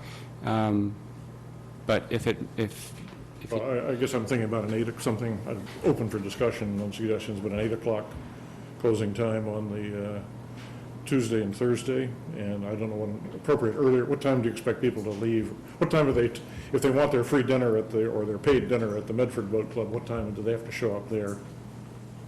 5:30, so really, in reality. Thank you. Is on Monday, it's from 4 o'clock, get off the boat, have a beer, and we're talking about beer here, we're not talking about a full bar. Okay, And so it's just have a beer and then, leave. cool off, and then go over to real festivities over again. So a 6 o'clock cutoff on Monday is that'd be fine. If you wanted, if 8 o'clock on the other nights, 6, 8, and 10 on Wednesday? that would be fine. Or a 9:30 shut off on Wednesday? Yep. Because you want to clear out, I mean, We do. I mean, our staff's going to want to go home. okay. And you make a good point about the mosquitoes. Yeah, I think we... What was the breakdown on those times I again? think if I remember correctly, I think 6 on Monday, because if I understood... 4 to 6 on Monday? 4 to 6 on Monday, because people are moving up to Medford. Tuesday... 4 to 8? 4 to 8. Wednesday, 4 to 9, but the activity would go on till 10, I presume. You'd close down the entire area by 10. We'd want the place buttoned up, locked down, I mean, if everyone home by the staff 10. would like to do it, we could say 9:30 or something. That's 8, 10, okay. 4 to 9 is fine. And then Thursday again, 4 to 8, or earlier. Is there another off-site dinner, or? Tuesday and Thursday are kind of open, so if people want to order pizza and sit down there by their boats and have a beer and a pizza, that's fine. If they want to go into town and go to one of the restaurants, we've put together a list of local restaurants for them on Tuesday and Thursday. Sorry. Excuse me, the tradition in these national events is actually encourage the use of the local areas. So we're doing a heavy publication of publicity of going to Winchester restaurants, going to Medford restaurants, going into Boston, North End type stuff. So we typically, when you go to these things, there's a very low turnout hanging around on Tuesdays and Thursdays. So we just want to sort of hang out as opposed to We can encourage that to the benefit of our local merchants by doing an earlier cutoff on Thursday instead of 8, 7, 6. I'm just looking, again, I'm reflecting the concerns of the neighbors who said, well, it's, you know, the event's fine, but it's the noise and the late night people sitting around talking. I don't know whether. You know, we're flexible. 8, I leave it think at 8. 8 gives us some flexibility in case people want to, you know, while the sun's up and they want to hang out a little bit. Okay, so Monday 4 to 6, Tuesday 4 to 8, Wednesday 4 to 9, Thursday 4 to 8. Okay. It works for us. Okay. Yes, sir. Specify whether that's the termination of service or alcohol is... I think in each case, we're talking about termination of the alcohol. Alcohol service, service of alcohol, not service of, alcohol, not food, but presumably, this is a liquor permit. Right, yeah, no, we're just talking alcohol, but if it's service versus alcohol, you know, That's what, premises or place cleaned up? Just wanting to be clear on what those are talking about. Yeah, I think we're, We were talking about service, right? service, well, I assumed it was service. I mean, we service and close. alcohol. so Yeah, clean up, shut we're down. planning to close the club Monday, Tuesday, Thursday, certainly by 9 o'clock, if not earlier. If people are gone, we'll close earlier. Wednesday will be the one later night. So Mr. Krieger corrects me, so in each of the hours, we're talking about 6, 8, or 10, or 9, we're talking about everything being closed down by those hours.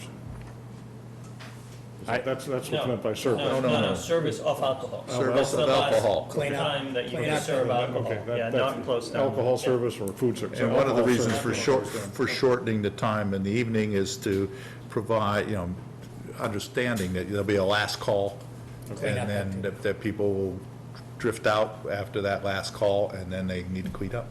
It'll be easier for our staff to get people out of there, so that's fine. So- Yeah. okay, so it's It helps. alcohol Yeah, service. it's like turning on the lights. Yeah.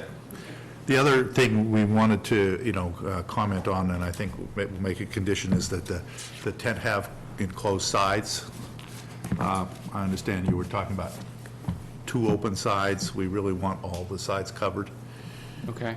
That limits, that way you have control over who comes in, because there will be children Okay. on site. We want to control who comes into the tent for alcohol purposes. Agreed. I'm just, it gets hot. It's going to get hot and Summertime. steamy in there if we've got, that's why we said 2. Can you then fence off the other sides? Oh, we could do that. So that we people could- can't, put some sort of temporary, Some vendable sort of a fencing. barrier that so Barrier people that just people can't can walk in. Yeah, like those Well, little you also are construction gonna- fences, like the orange, I've seen orange Well, ones. one of those orange construction fences would work, something. You also indicated you're going to issue bracelets as well for, We are. okay, so, and those are members that are presumably, or people that have paid, but also are, above the age of 21. Correct. So there is some sort of Control. prevention and control in Right. place. Yes. Who will be bartending? So I'm going to be doing it one night, standing by. We have volunteers that are stationed by the alcohol to make sure people have the bracelets and behaving themselves. Are you Safe Serve certified? No. I would recommend that you do so. It's a simple matter of taking the test online. At least have one person there who is Safe Serve certified and responsible. It's good to have somebody, as part of the boat club anyways for future events and things Yeah. anyway. So it's, Okay. it's pretty light lifting on the testing side, but Okay. it's important. We will do David. that. We will do that. Yeah, Mr. Chairman, 2 things. Your thought and request about the tent having all sides closed was, so everybody's contained in the tent, or is it a visual looking into the tent? I'm just wondering. It really is to do limit rent it. a person who happens to come up Route 3 and say, oh, there's a party going on, walking over and walking in. Now, they have bracelets. Right. This is one way of controlling who is there and who's entitled. I can accept that. It's a fence that would have an open side, so that I understand it's hot. It's going to be 80 degrees next week. Yeah. That was my only thought, that it would be Well, I think when we, quite I think, hot. sorry, Well, I think when we toured the site, you're talking about having closed, 2 sides closed, one along the north side and one along the east side. So the only 2 open sides would be the one toward the water and one toward the boat club. Correct. Okay. Correct. And then, so that was to partly mitigate the noise and intrusion on the neighborhood. Yes. And if you can provide some sort of fencing to control general access, that's open to the air, but not open to people walking in. Yeah, I think that's a good solution. Would there be any music or anything like that inside the tent at all? Or, We haven't planned any music or, okay, any sort of PA or anything like that? I don't Nope. know. Okay. we're not Just running a ta- night, just we're not table. running a nightclub. Just tables and, Tables, chairs, food, conversation. okay. Okay? Any other comments? Well, I'm just going down the list. We talked about traffic management, and I understand that you've arranged for parking at the Ambrose School. We ask that you provide insurance rider that shows that we're covered as well on the school committees, and thank you very much. We received that. Thank you. I understand from Sergeant Batchelor and the superiors that you've arranged for a police detail, and that could be adjusted depending on the traffic coming in and out, and the need to have somebody there perhaps during the evening when the alcohol is being served. Correct. Would be something. Okay, and we did schedule somebody for the He said he dinner. would work with you guys to figure out the appropriate times. Because the other issue that came up when we visited with you was storage of the trailers. And I'm not positive if we had a reading on our zoning, but I think storing the trailers on the Swanson Cove side is questionable. Okay. So I think we would probably encourage you to either store them on the site, or the ones that are not being used to dry sale, to store them at Ambrose and obviously lock them and chain them up so Yeah, somebody yeah. doesn't walk away with them. Right. But that I think would be the other concern. So we've been planning parking around, we're trying to use as much of our own the hardscape around the clubhouse. We may be 10, there may be 10 or so boats that need to go across the bridge, the footbridge. Those would be brought over on dollies. They're not really trailers, they're rubber wheels and Yeah, I don't 20-pound. Physical access, I think the issue, and I'll defer to the chair and town council as to whether that's permitted under our zoning to store trailers over there for short-term versus long-term. I don't know what Just to clarify, you're talking about storing trailers that are not being used, or boats are on them? either So I one. understand your question. Either one. The zoning, as I recall, restricts storage of trailers and other things on residential property. On the boat club property, that's one thing, it'd be on the other one. So I don't know whether we're... We kind of think of this as our backyard. I think the zoning's different. I understand that, but I don't know what the zoning requires in this case. Did we? I can clarify. It's up to you, Jim, if you wanted to. Yeah. Art? Yeah. No major recreational equipment, which is defined to include boats and boat trailers, shall be parked or stored in any residential or SCI district except in an enclosed building, which is maybe not relevant, or in the rear yard. There's a 24-hour exemption for loading and unloading, but for 4 days or 4 more days, you'd have to be in the rear yard in those districts. Yep. So this is our rear yard, and the boats won't be there for 24 hours. They're going to be used during the day, and they're going to be moving in and out each day.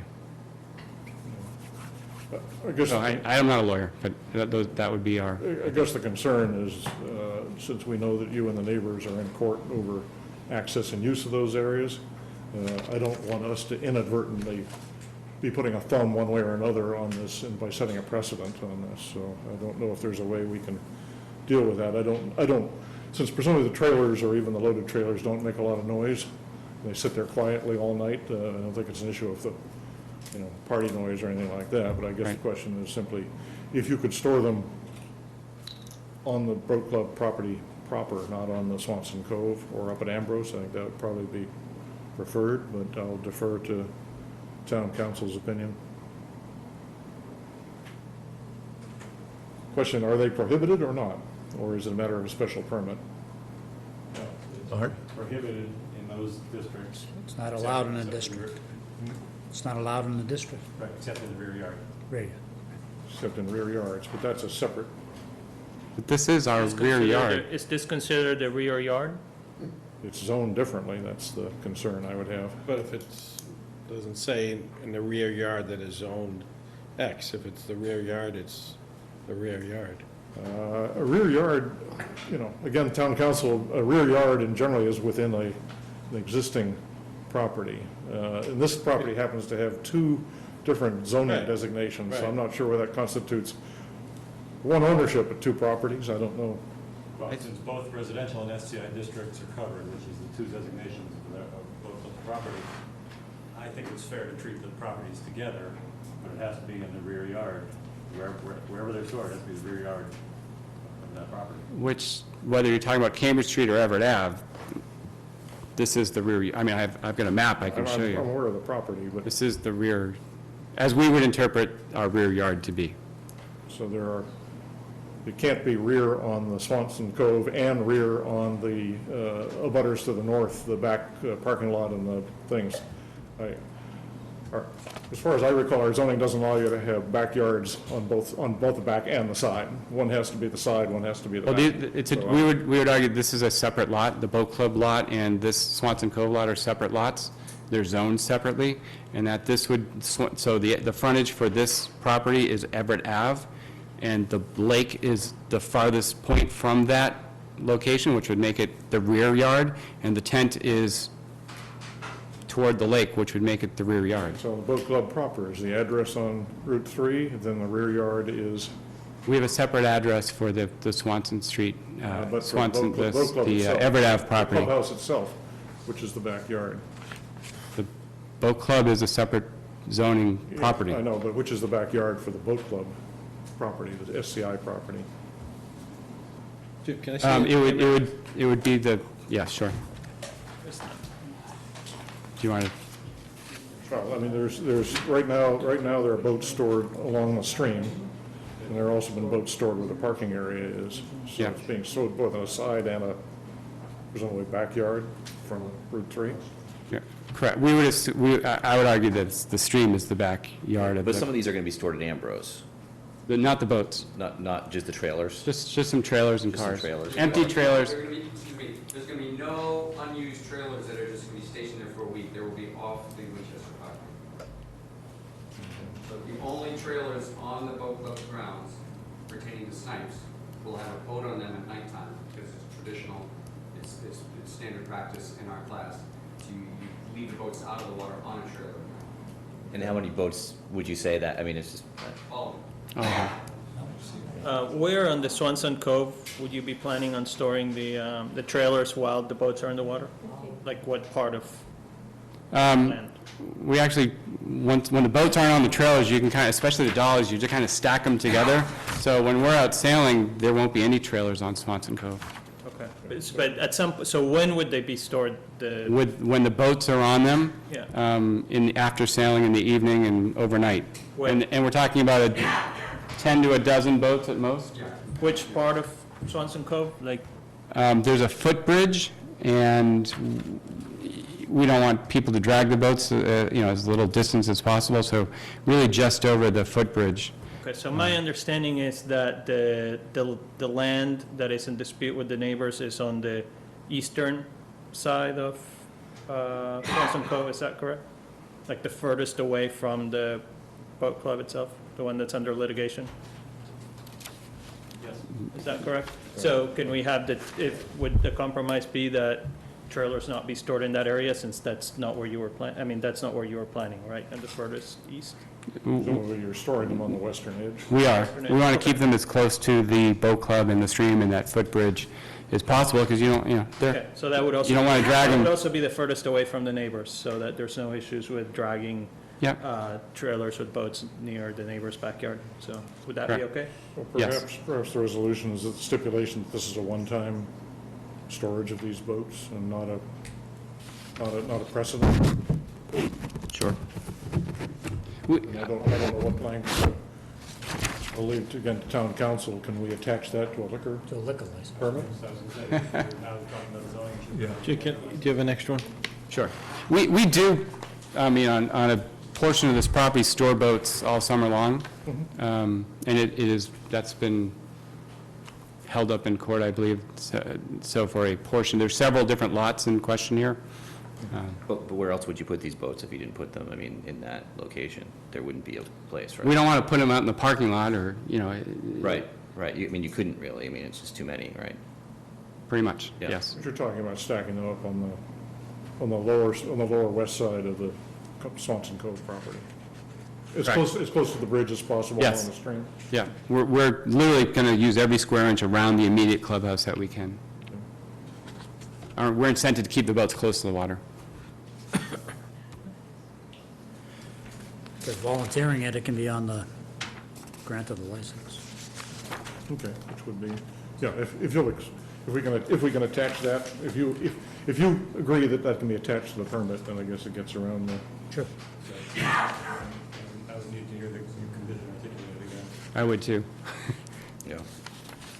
storage of trailers and boats shall be restricted to, somebody pick out the geographic area by description.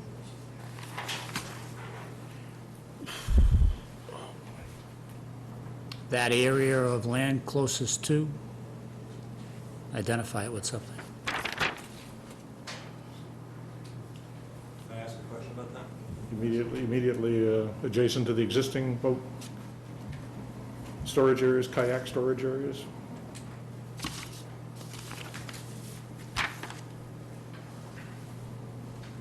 That's one way of putting it, in that area. Or immediately adjacent to the existing storage racks, they're kayak and canoe storage racks, correct? Exactly. Okay. Jim, you have an extra copy of that? Sure, yes. Sorry.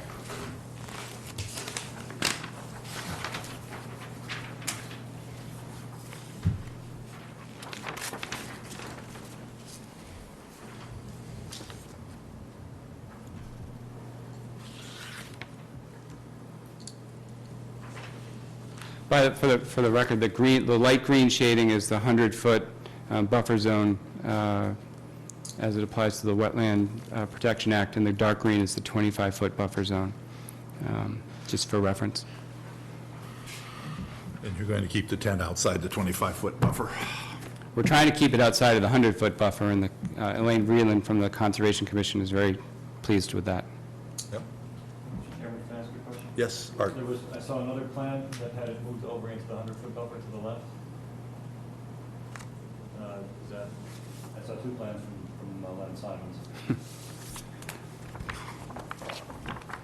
So if there was disagreement in terms of where we really think that is the right spot outside of the buffer zone, but there was an alternate plan to shift it to the west by 40 or so feet, in case there was the perception that we had located it there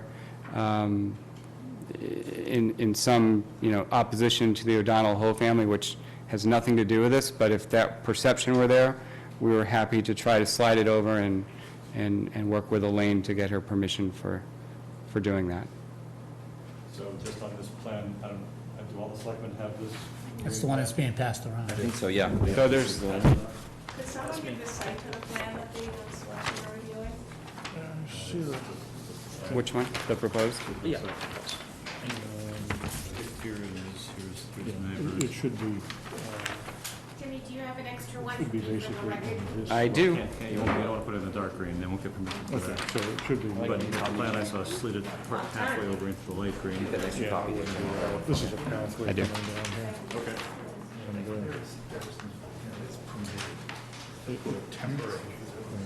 And, the existing racks are within the dark green, within the 25-foot buffer? They are. Okay.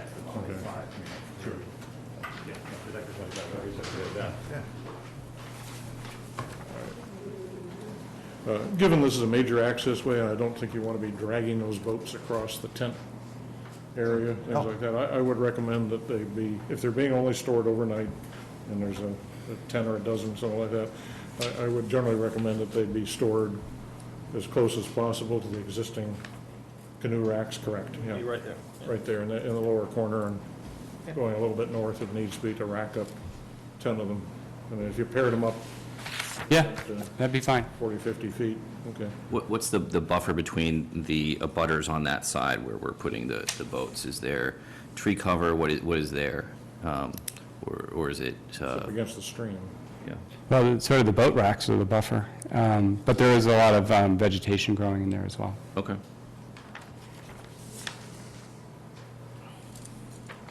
So the boats would be stored almost immediately to the left after you cross the bridge.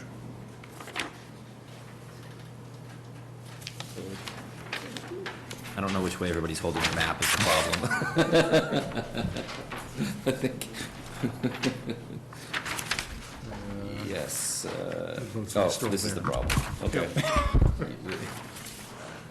Somebody has a copy with all my notes on it, so. This is Everett Not Avenue. sure who has that one. Okay. No, I got that. It's Okay. just, What you drew on that. Right in there is where they're going to store the Boat boats, storage location, correct. The question is, we were talking about slightly. outside the, Oh, I'm sorry, I misunderstood Yeah, that. we want you to have your notes. Cover both, that's fine. Okay, Somebody So that is, hard to see.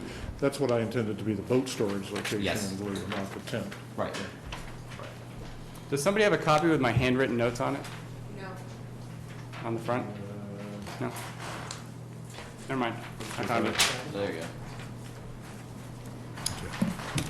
any other conditions anyone wishes to place on this?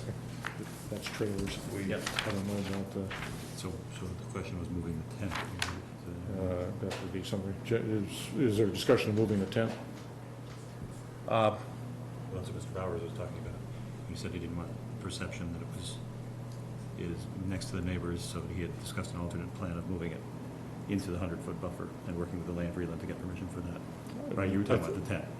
If necessary, Yeah, we think the best location is where it's proposed, but, And and when you say best location, that's just I for think since aesthetics we're or? limiting the time, I think Side of the concern that Yeah, Nancy right. Nancy Ho expressed to us when we were there was the later hours. Yeah. If we are limiting the hours that the tent can be active, I think we're addressing her concerns.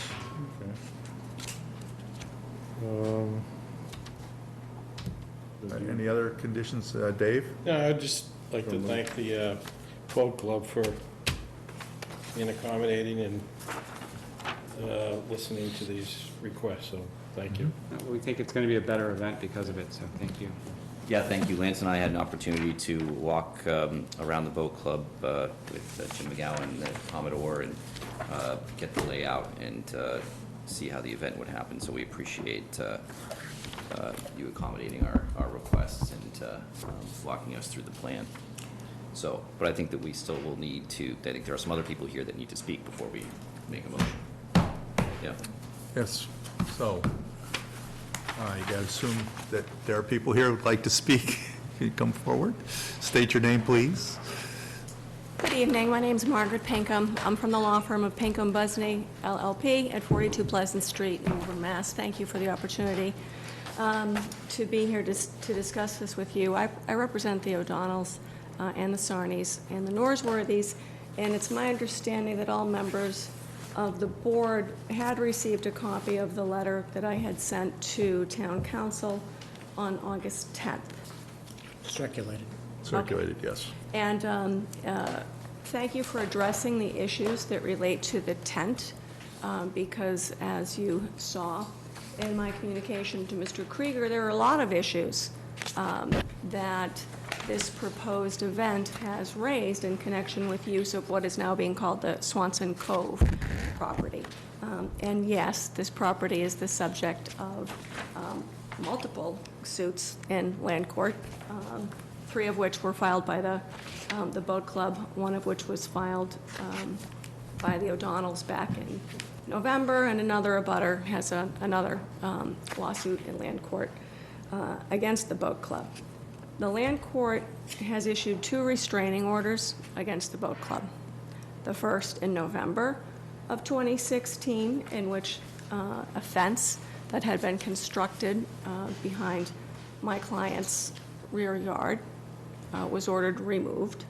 And in late July, the land court issued another restraining order against the boat club regarding removal of a different fence that blocked my client's right-of-way and passage to the Mystic Lake. Now, since the selectmen have addressed issues relating to the tent, I'm going to address those as well.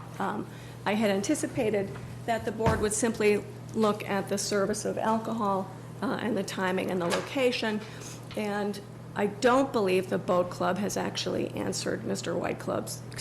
Whitehead's question as to whether people are going to be charged for the beer and the wine that's being served by Mr. Bowers. I think the neighbors are entitled to an answer to that question. Mr. No, Bowers? But it's included as part of the $400 regatta fee and contributions from our sponsors. Okay. So There's no separate fee for the alcohol. So the registration fee covers the provision of wine, beer, and food. And as I pointed out in my letter, the decision of the zoning board that was litigated for years and was remanded to the zoning board and amended in 1997 clearly says that food facilities, provision of food, are not allowed on this lot. They're not allowed. It's expressly provided that it's not allowed. So I'm curious that the idea that it's okay to serve alcohol and breakfast, lunch, and dinner on this property is something that the board is considering. It's not allowed. It's plainly prohibited. Not allowed as a long-term use under the zoning, or allowed not allowed No, as as a short- specific condition.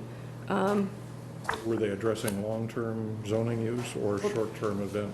I don't know, but all I know is this is what the decision provides. And the boat club has not gone back, despite many invitations, to go back to the zoning board to ask for relief or to change any of the conditions. So again, not to be a dead horse, but the provision of food, and certainly alcohol, is not allowed under the special permit, and that's obviously something that Mr. Weil will be addressing, which I anticipate hearing at some point tomorrow from him. Similarly, the tent itself, the tent is a temporary structure. That's also not allowed, because, again, many, many years ago, the zoning board came up with the decision, the special permit 3021, and the ZBA says quite clearly in its decision, this has been the result of a lot of work and a lot of give and take, and we think it achieves the proper balance of interest between the boat club and the neighbors. This series of events, if it were held at the clubhouse lot, would not be a problem at all. It sounds like a wonderful event. It's something that the boat club rightly should be proud of. But that doesn't mean it's allowed to take place on what the boat club is referring to as the Swanson Cove lot. That lot is supposed to be used for outdoor recreational use. Not three, not one, three national sailing regattas. And the proposed tent, which is a temporary structure under the zoning ordinance, is also not allowed under the special permit decision. So that tent is going to be ground zero for 3 sailing regattas. 3. These are people's backyards. And I understand it's not the, technically, it's not the board's position to enforce the conditions of the special permit, and that duty falls largely to Mr. Weil. But I would ask that based on all of the restrictions that are in place, this special permit decision is the law that governs use of that land, that the alcohol license that the boat club wants be limited to the boat club property. Because this is a party of apparently 125 people, and the boat club property has long handled parties and social events of its memberships at the clubhouse and on the clubhouse property. And certainly, the serving of alcohol should be restricted to the clubhouse property. And while I appreciate the board's interest in trying to kind of contain where the alcohol is served, this is a lot that's 68,000 square feet in size. And so if people who are coming to enjoy the regatta from around the world want to walk around and drink their beer or wine, that's probably what's going to happen. There's been no effort to say that the alcohol use and consumption is going to be confined to the tent. All we know is it's going to be served there. And I would think it would be much better for oversight and certainly enforcement if there's going to be a detail officer at the club, you know, just to keep an eye on things and make sure that things don't get out of hand, because people who come from other parts of the country or around the world may think this is a great opportunity to you know, have a great time and overindulge. And again, this is people's backyards. So I would suggest to the board that the alcohol license be limited to service in the clubhouse building or focused on the clubhouse lot. And that would certainly make it much easier for the police to oversee. And I would appreciate it that, and again, I appreciate your efforts to act as enforcers of the zoning code with conditions with respect to the trailer. And I must point out that the existing decision, Special Permit 3021, actually prohibits boat storage racks from being constructed. So it's paragraph 9, structures. No boat storage racks shall be installed on the land. So there's not even supposed to be boat storage racks there. And so now we already have boat storage racks, and now there's going to be trailers stacked. I'm not really sure how. But again, if the trailers are going to have the boats on them, because that's the tradition, then I would suggest it makes all the sense in the world to have that tradition followed on the clubhouse lot and not on Swanson Cove. Again, because Special Decision 302, Special Permit Decision 3021 was put in place for a reason, and the reason was to balance the interests of this residentially zoned property and the neighbors with the recreational pursuits of the boat club. I would appreciate if despite my requests and best efforts, if the board is going to approve trailer and boats being stored on the lot, that there's a specific number, because at first we heard there's going to be 50 boats, but then it seemed to be that only 10 to 12 boats would be stored at night. So again, if it's only 10 to 12 boats, I don't know why they can't be stored on the boathouse lot. So again, I very much appreciate your time and attention. I understand it's getting late. But again, because what's before you is the alcohol, request for the alcohol license, I would strongly urge you to go ahead and grant it, but limit it to the clubhouse lot or the structure itself. Thank you very much. Thank you. I don't know if I should respond to any of that or not. What's the capacity of the central boat club facility, inside? I know that you had listed that as a backup for. It is. It's sort of a last resort if the weather's so bad. The building is not insulated. It's not well ventilated. That's one of the reasons we are undergoing the renovation. It doesn't have an elevator. We've got an 87-year-old skipper coming from Miami to compete. We do not want to do this inside the clubhouse. The lobby on the first floor isn't nearly big enough. The second floor would be very cramped, and it's very hot and humid up there. I do want to say that we didn't bring lawyers tonight. This is not the neighbor's backyard. This is the boat club's backyard. We own this property. This is as much our neighborhood as it is their neighborhood. They like to say that it's a residential neighborhood and therefore no boat club activity should happen. If they had their way, we would cease to exist. They just want nothing happening there. They don't want any boat club activity there at all. And really, we feel like we're under attack by the neighbors. And we're spending too much money on lawyers and way too much money talking about what should be a very happy, simple time for the town of Winchester and the boat club. There's just so much. She gave you a very, very one-sided story about what we can and can't do. I would want a lawyer up here as well to talk to you about the other arguments that counter what she said. Well, we should get an opinion from town council anyways, because right? So I don't know if you're able to, if you want to come up and give us an, indication of where we stand on these questions that were raised by Ms. Pinkham as far as the,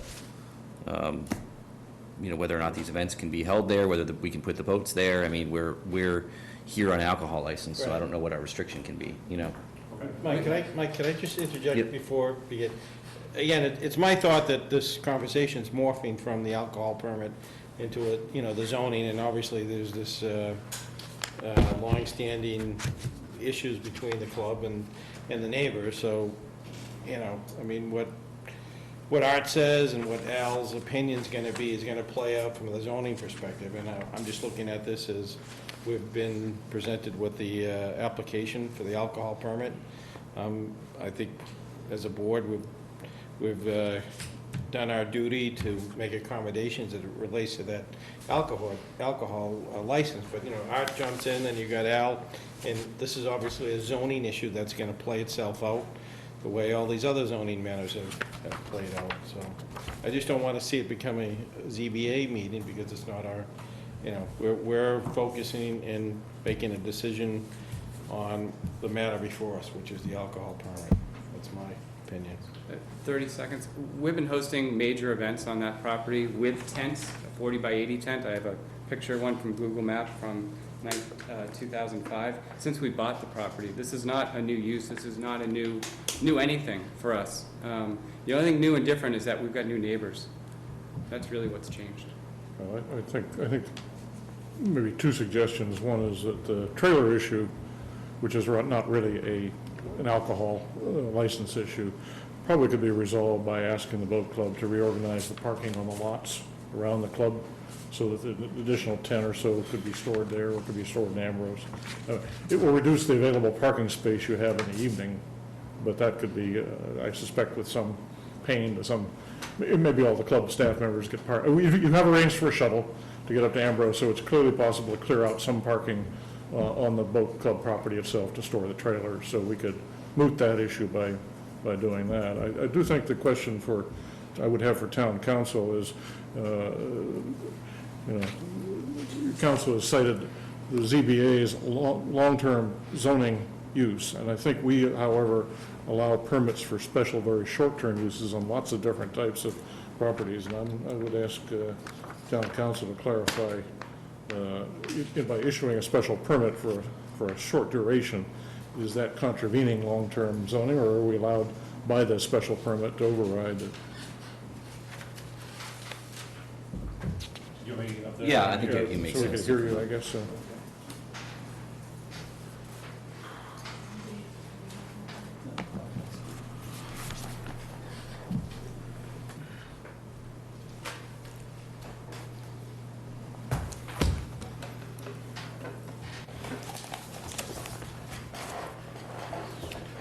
Thank you, members of the board, Mr. Chairman.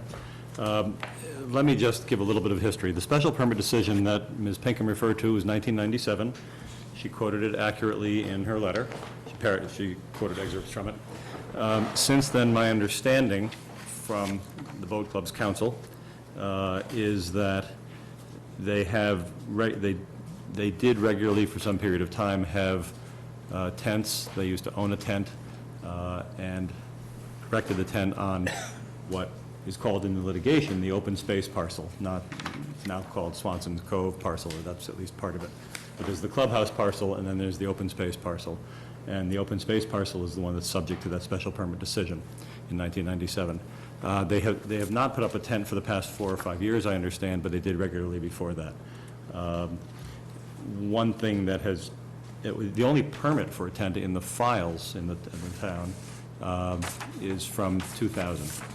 So one thing that I think has changed besides neighbor change is that there's recognition by the boat club now that they need a permit for the tent, so they've now applied to Al for a building permit, and they need an alcohol permit to serve alcohol. So there's a lot of history here, not so much in the past 2 years, and there is some risk of setting precedent by whatever you do here, and for Al to set precedent by whatever he does. The litigation, the most pertinent piece of the litigation is about the pavilion that's proposed for part of the open space parcel, but it's not this part of the open space parcel. So the tent may be about the same size, but it's being proposed in a different location. And it's being proposed in a location that's covered by that special permit from 1997, whereas the pavilion, at least in the boat club's view, is not covered by that. So, in other words, there's some risk of setting precedent, but there are also some distinctions between that case and this. The boat club has said that it's willing, if it gets a building permit for the tent, it is willing to not use that as an argument for its pavilion, which is currently pending in court. That it would, the boat club recognizes that this would be one-off in terms of its effect on the pavilion case. Whether it sets a precedent for future tents is a different story. There are a couple of pertinent provisions. One is the actual language on food is that there shall be no facilities to sell food. Like all zoning issues, you can take that to an absurd extreme. Does that mean a kid can't have a popsicle stand or a lemonade stand as part of the outdoor recreation? Who knows? It certainly means you can't have a bank of freezer containers, freezer cases and cash registers and turn it into an outdoor grocery store. Is this a facility to sell food? I take it there's going to be, I don't know where the food's prepared. I take it there will at least be buffet tables with warming dishes or something. We don't know really what Catered. Okay. We're having some bagels, some burgers, and for breakfast, and some fruit, and catered Wednesday night. Okay. Food brought in. Okay. Is that a facility to sell food within the meaning of the special permit? I think Al probably has the discretion to call that one way or the other. They're certainly providing food, but that's not the language. That's not the key language. It does also say, as Ms. Pinkham quoted, that no other structures are proposed or approved as part of the special permit. And your question, Lance, is the sense of that whole special permit, in the sense of that provision, that it prohibits permanent structures and not temporary structures. Temporary structures are separately defined to include tents and things like construction trailers that sit for up to a year. It's actually quite a lenient definition of temporary.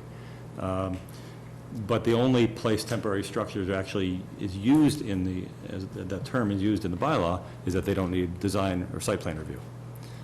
They do need a building permit, and they've applied for one. I think Al probably has the discretion to say that this prohibits permanent structures and does not prohibit temporary. Now, if somebody proposed a 10-month tent, even though it's within the definition of temporary in the bylaw, then I think Al might say, no, that's not really permitted under the special permit. An 8-day tent or whatever this would be, I think Al probably has that discretion, bearing in mind that whatever he does may set the stage for future tents. To be most consistent with the zoning board decision on the other part of the open space parcel on the pavilion, I would say we're going to deny the tent as well. But I don't think he needs to say that if he feels otherwise. Have I answered the various pieces of the question? My question is, are we authorized to issue a alcohol permit for the open space area? Temporary. Temporary for this specific permit that is being applied for?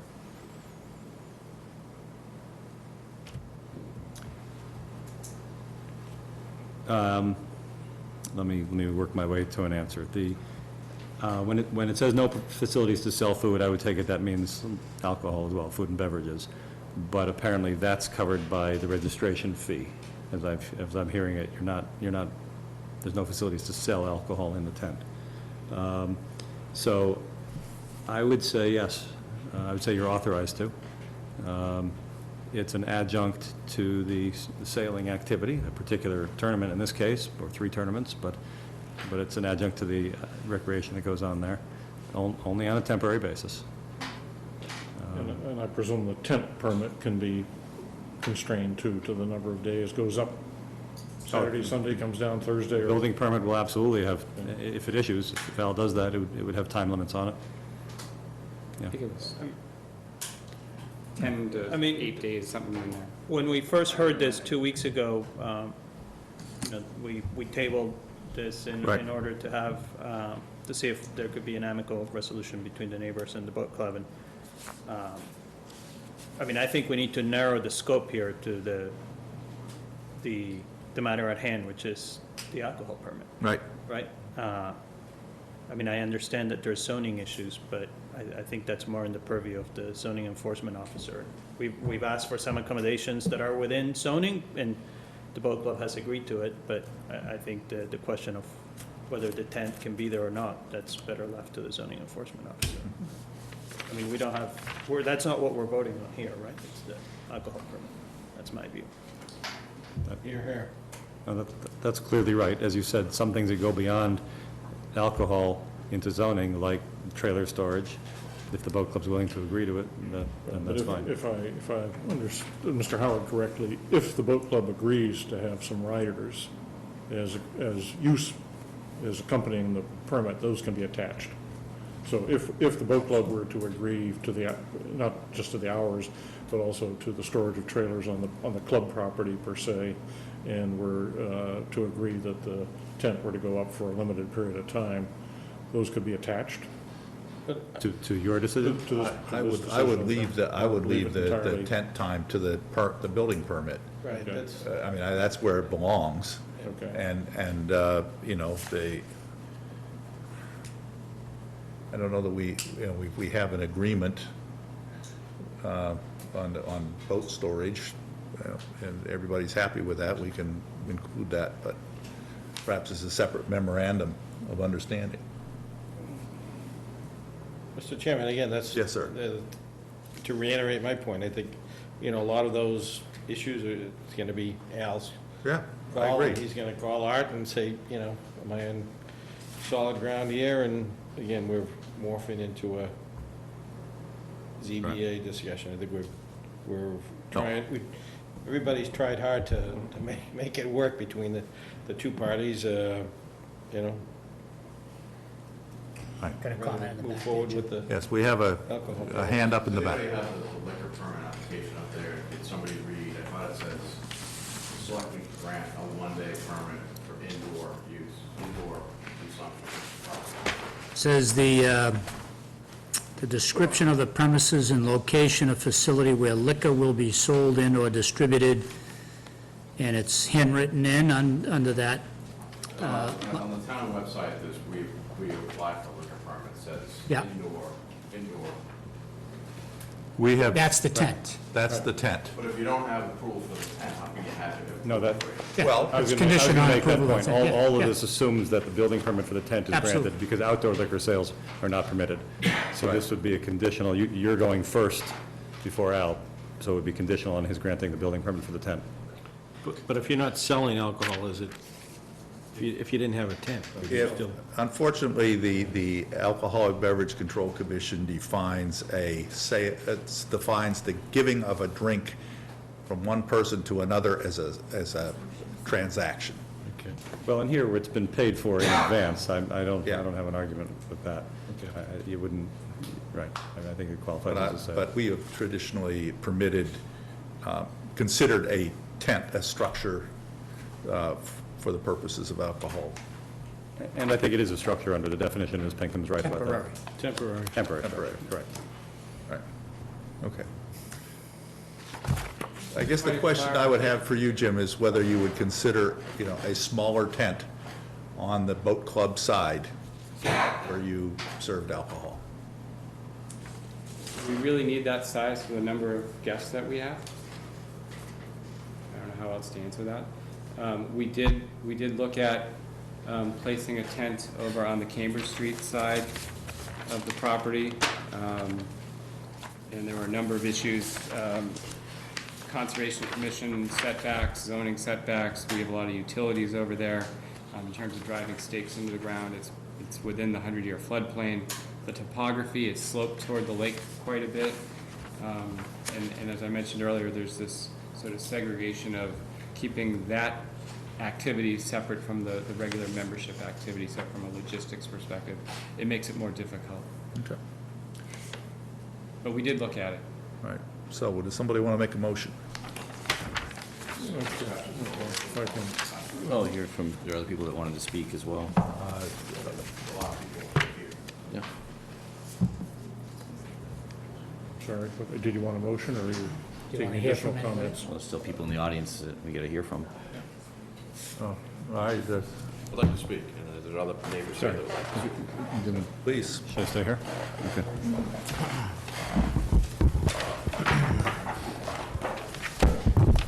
Here's a copy of petition signed by neighbors opposing this.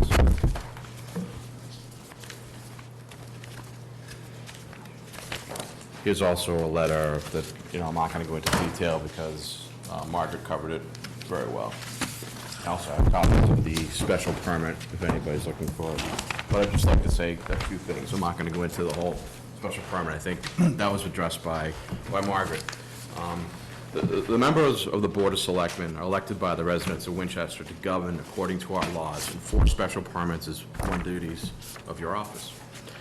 Allowing the boat club to hold this national organized sporting event that is open to the public for a ticketed fee on this residential RDB land in violation of the special permit, which is no question it's in violation. I'll hand you a copy. Is irresponsible and unconscionable. You will be rewarding a non-compliance and behavior that shows no respect for the special permit, the neighbors, or even the Board of Selectmen. The club asked the boat club 2 weeks ago 3 things. One of them was to meet with the neighbors. A meeting was scheduled and canceled and never rescheduled. They didn't even do what you asked them to do. You're rewarding them for deliberately waiting until the last minute when there's no time to follow the correct process for planning and securing permits to reveal their plans. We're still finding out stuff tonight. The abutters and neighbors asking you to uphold the promise you made in taking office and enforce the special permit by denying this event. The permits needed to take place on Swanson's Cove or the open land. Thank you. All right, do I see another hand? Yes, you want to come forward? Let us know who you are, and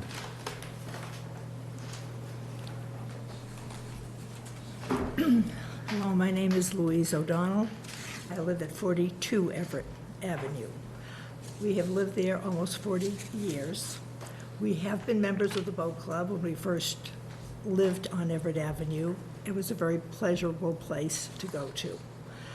However, over the years, our children grew, and we are still at 42 Everett Avenue. However, the boat club has sort of changed a bit as far as its membership is concerned. When it is busy on Everett Avenue from Edgewater Place to where there's a fire hydrant to our driveway, we can have 6 cars parked in front of our house. There's a slight rise on Everett Avenue.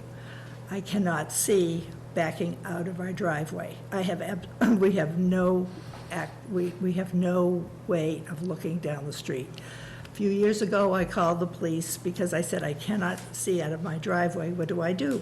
The police said, well, I'll help you out. I said, what is the problem if I back out and someone hits me coming along on Everett Avenue? He said, it's my fault because I have backed into the Everett Avenue right-of-way. Parking has always been a problem on Everett Avenue. There was a hearing in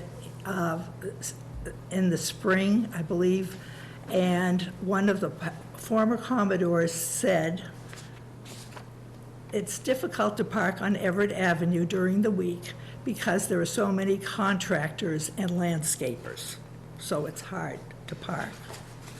Well, that kind of gave me the tone of the attitude of some of the members of the boat club.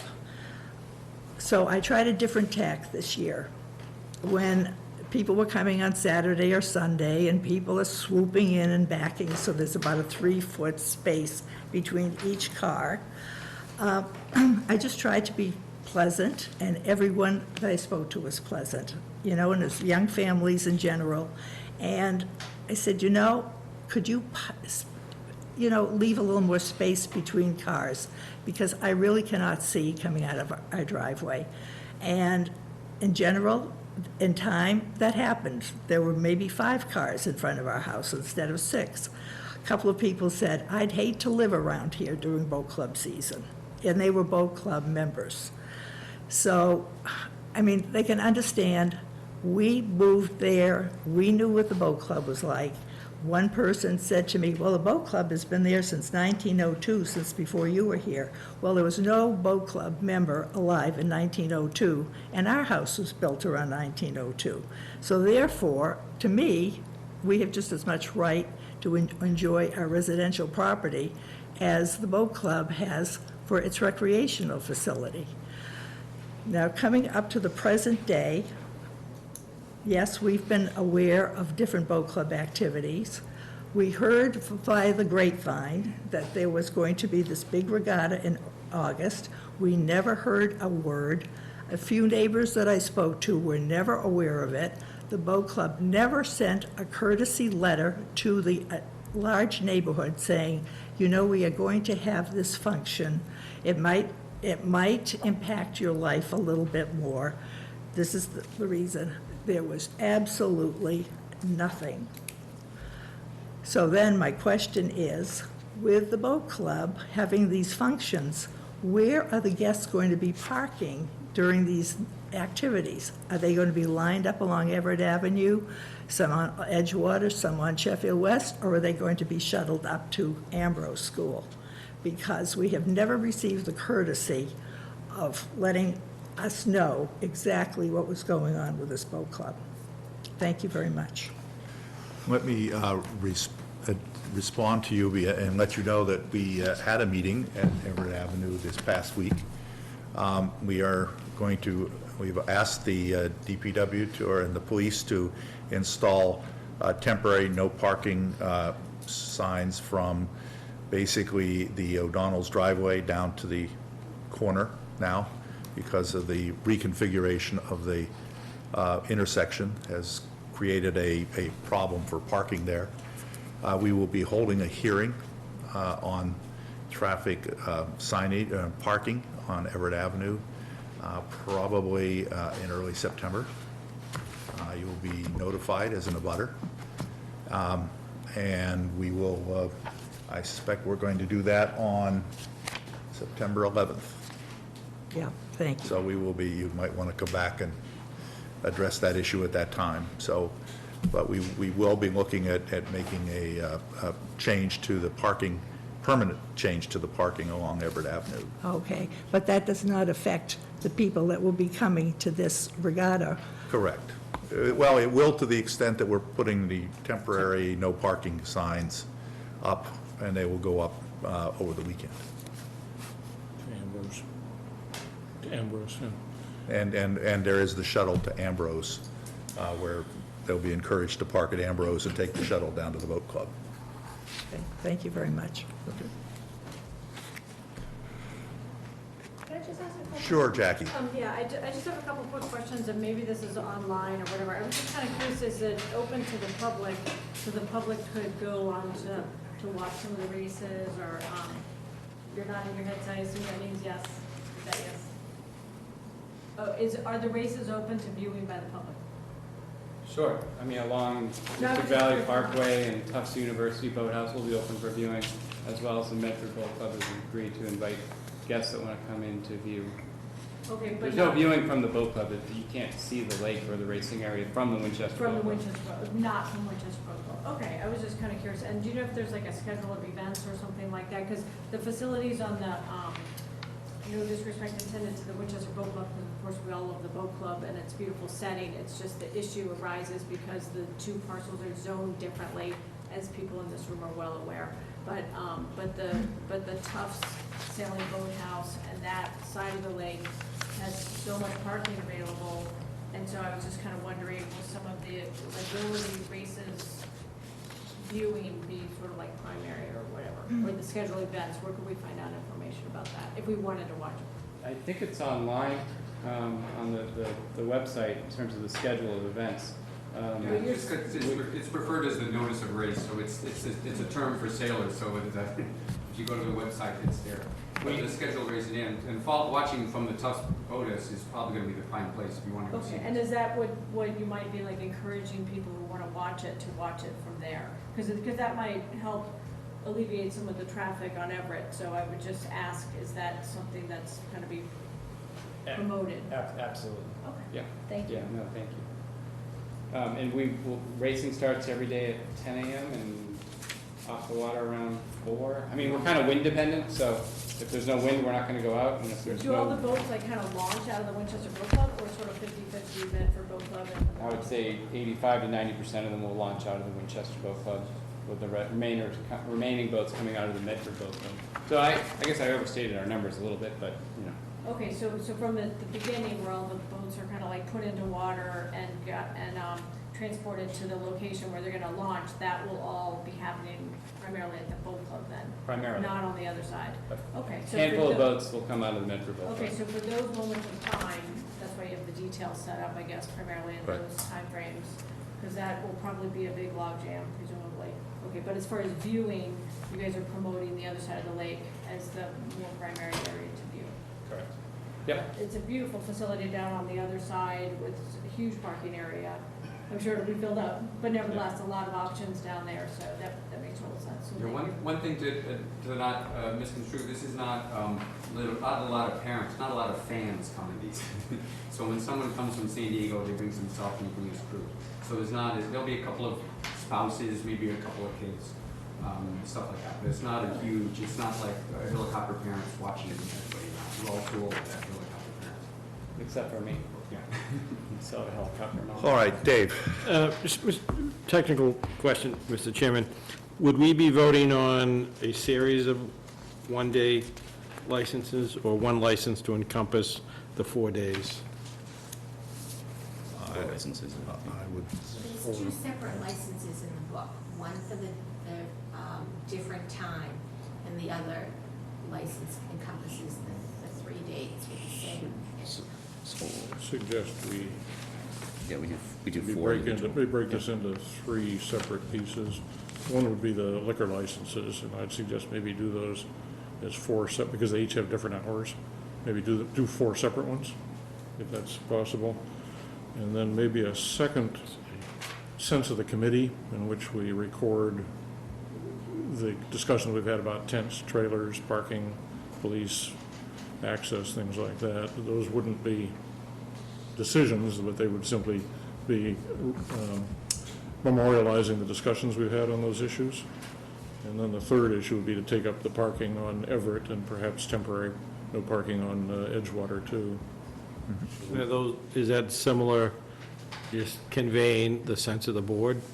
I think the parking would be a decision on our part as street commission. yeah, we have to vote the temporary parking. So the permits would be a vote. Yeah, talking up in Ambrose. Well, let me try again. 3 actions. Yeah. One would be to vote on the liquor permits. Yes. Okay, and maybe one each for the 4 days. Yeah. Okay. I guess the second vote would be on the temporary parking restrictions on Everett, and I'd be willing to extend those to Edgewater if the committee thinks the same. Third action would be simply to discuss or vote a sense of the committee. So it wouldn't be a decision, it would just be a sort of memorializing a list of points that we've discussed and what the boat club has agreed to, and, you know, the zoning enforcement officer and others can take those into consideration or not. That wouldn't be an actual decision or vote on our part, just a kind of here's the sense of the committee on these issues. Other options. Before we do, so we would list out maybe the things that would be in that last? I've tried. You You've can- tried, You can okay, edit that's them on good. the fly or things like that. Yeah. All right, well, why don't we, Let's take a motion. on yes, can we get a motion on the licenses themselves, for starters? Okay. Need a motion to take off the table, since we laid on the table 2 weeks ago. I think So I think we've we're on done a that by business item. bringing it up as a business item. Okay. I can let me take a stab at Sure. motions. Okay. Sure, yeah. So the first, and I'll read them, I'll just do as a pair. So the first would be to approve the liquor one-day beverage licenses for Monday, Tuesday, Wednesday, and Thursday. And I don't have the dates, would be the 21, 22, 23, and 24. With a Monday permit be restricted to, service of alcohol be restricted to between the hours of 4 and 6 p.m. The Tuesday permit be restricted to the hours of 4 to 8 p.m. Wednesday permit be restricted to 4 to 9 p.m. And the Thursday permit, again, be restricted to 4 to 8 p.m. I think that's, if I've got that correct. Say 4 to 7 on the last I one. thought we said 4 to 7. 4 to 7, I'm sorry, okay. On 7, okay. I'm sorry? Someone from the audience. Okay. So 4 to 6, 4 to 8, 4 to 9, and 4 to 7, is that? Right. People's understanding, okay. 4 to 8? I had, Thursday. I had it 4 to 8 also for Thursday. I had 4 to 8, but I heard 4 to 7, I don't, either one, I don't know which. 4 to 8. Is 4 to 8, I think with okay. the dust settled. Okay, so Monday, repeat, Monday 4 to 6, Tuesday 4 to 8, Wednesday the dinner 4 to 9, and Thursday 4 to 8. And the 8 o'clock is shut down of all alcohol service. Yes. Right. And it's, okay. Each of those times is shut down. Sir? Each of those ending times. Each of those ending times That's when- that's when the last drink can be served. Last drinks down at those hours. Served. When the- bar End of bar service, yeah. closes. Bar closes.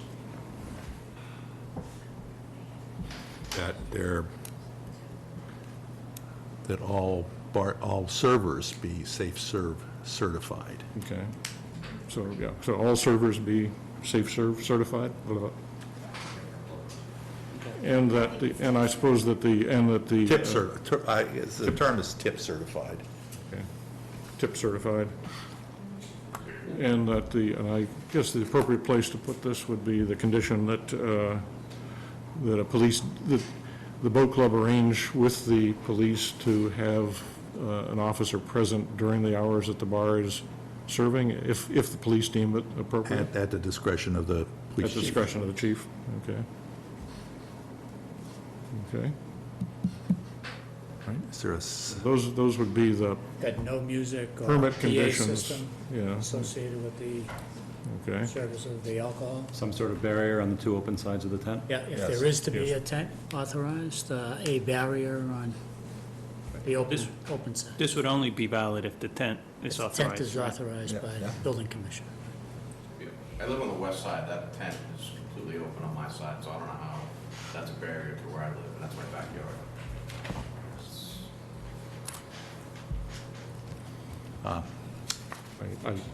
Two sides we've discussed, that's,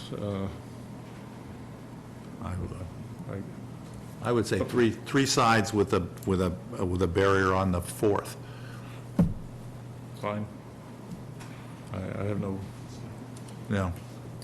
Which is the third I side? mean, the law, yeah. The open side would be the one facing the water, Facing the water. South, so south. east. Yeah. outside, Okay. okay. So, just so I can, I'm sorry, I'm confused here. So this is, we're talking about having a barrier on the west side then? South side. No, I'm sorry, yeah, there would be, The south side is open, right? south side would be open, the That's south, the open side that we want the barrier on. some sort of a fencing to prevent children or others walking in that cannot be So you're talking controlled. about fence with a barrier, not, okay. Not a barrier. side, but a All right, barrier, I yeah. beg your pardon. I'm the one who's writing the brochure, so I gotta make sure. I understand. So police detail and the three sides tents Police detail only if the chief. at the discretion, deems- at the discretion of the chief and the boat, and the request of the boat club. Storage of Discretion of the chief trailers. and the Okay, well, request? I would suggest the gotta be a storage separate trailers one. be put on a separate sense of the committee piece. So this would just deal with the Alcohol. alcohol license and the conditions, and so no live music, no, No music or Oh, just PA PA system system. associated with the service of the alcohol. Lance, you said police detail if the chief wants and the boat club requests, or? well, I would. At the discretion of the chief Of of the chief, police. Period, then. Okay. If the boat club were to request the chief, they wanted the detail, then that would certainly be covered, I guess. Right. Okay. My only other question is, earlier you had said one tip certified bartender. Do you want all tip certified servers? That's fine if the boat club's okay Yes, with it. I think I they think should all. that, I think one tip certified bartender should be on premise when alcohol is being served, right? Is that, what we meant, or? Each day. At least one each day. At least be one. least one each somebody day. who's certified. Yeah. Present, right. So I think that would be, if I've got all the pieces in place, that would be the motion pertaining only to the permits, one-day alcohol permits. I would second that motion. Okay. All those in favor of the motion? Aye. Opposed? All right, it's unanimous. Okay. Then Right. we, Now you want to, yeah, so the sense of the, why don't we vote the parking next? okay. That's easy. Okay, so we move that we did, just as background, Mr. Whitehead and I, the DPW, Beth Rudolph, our town engineer, and Sergeant Batchelor went out and reviewed the parking along from Cambridge Street, or things up Everett Avenue and back through the area.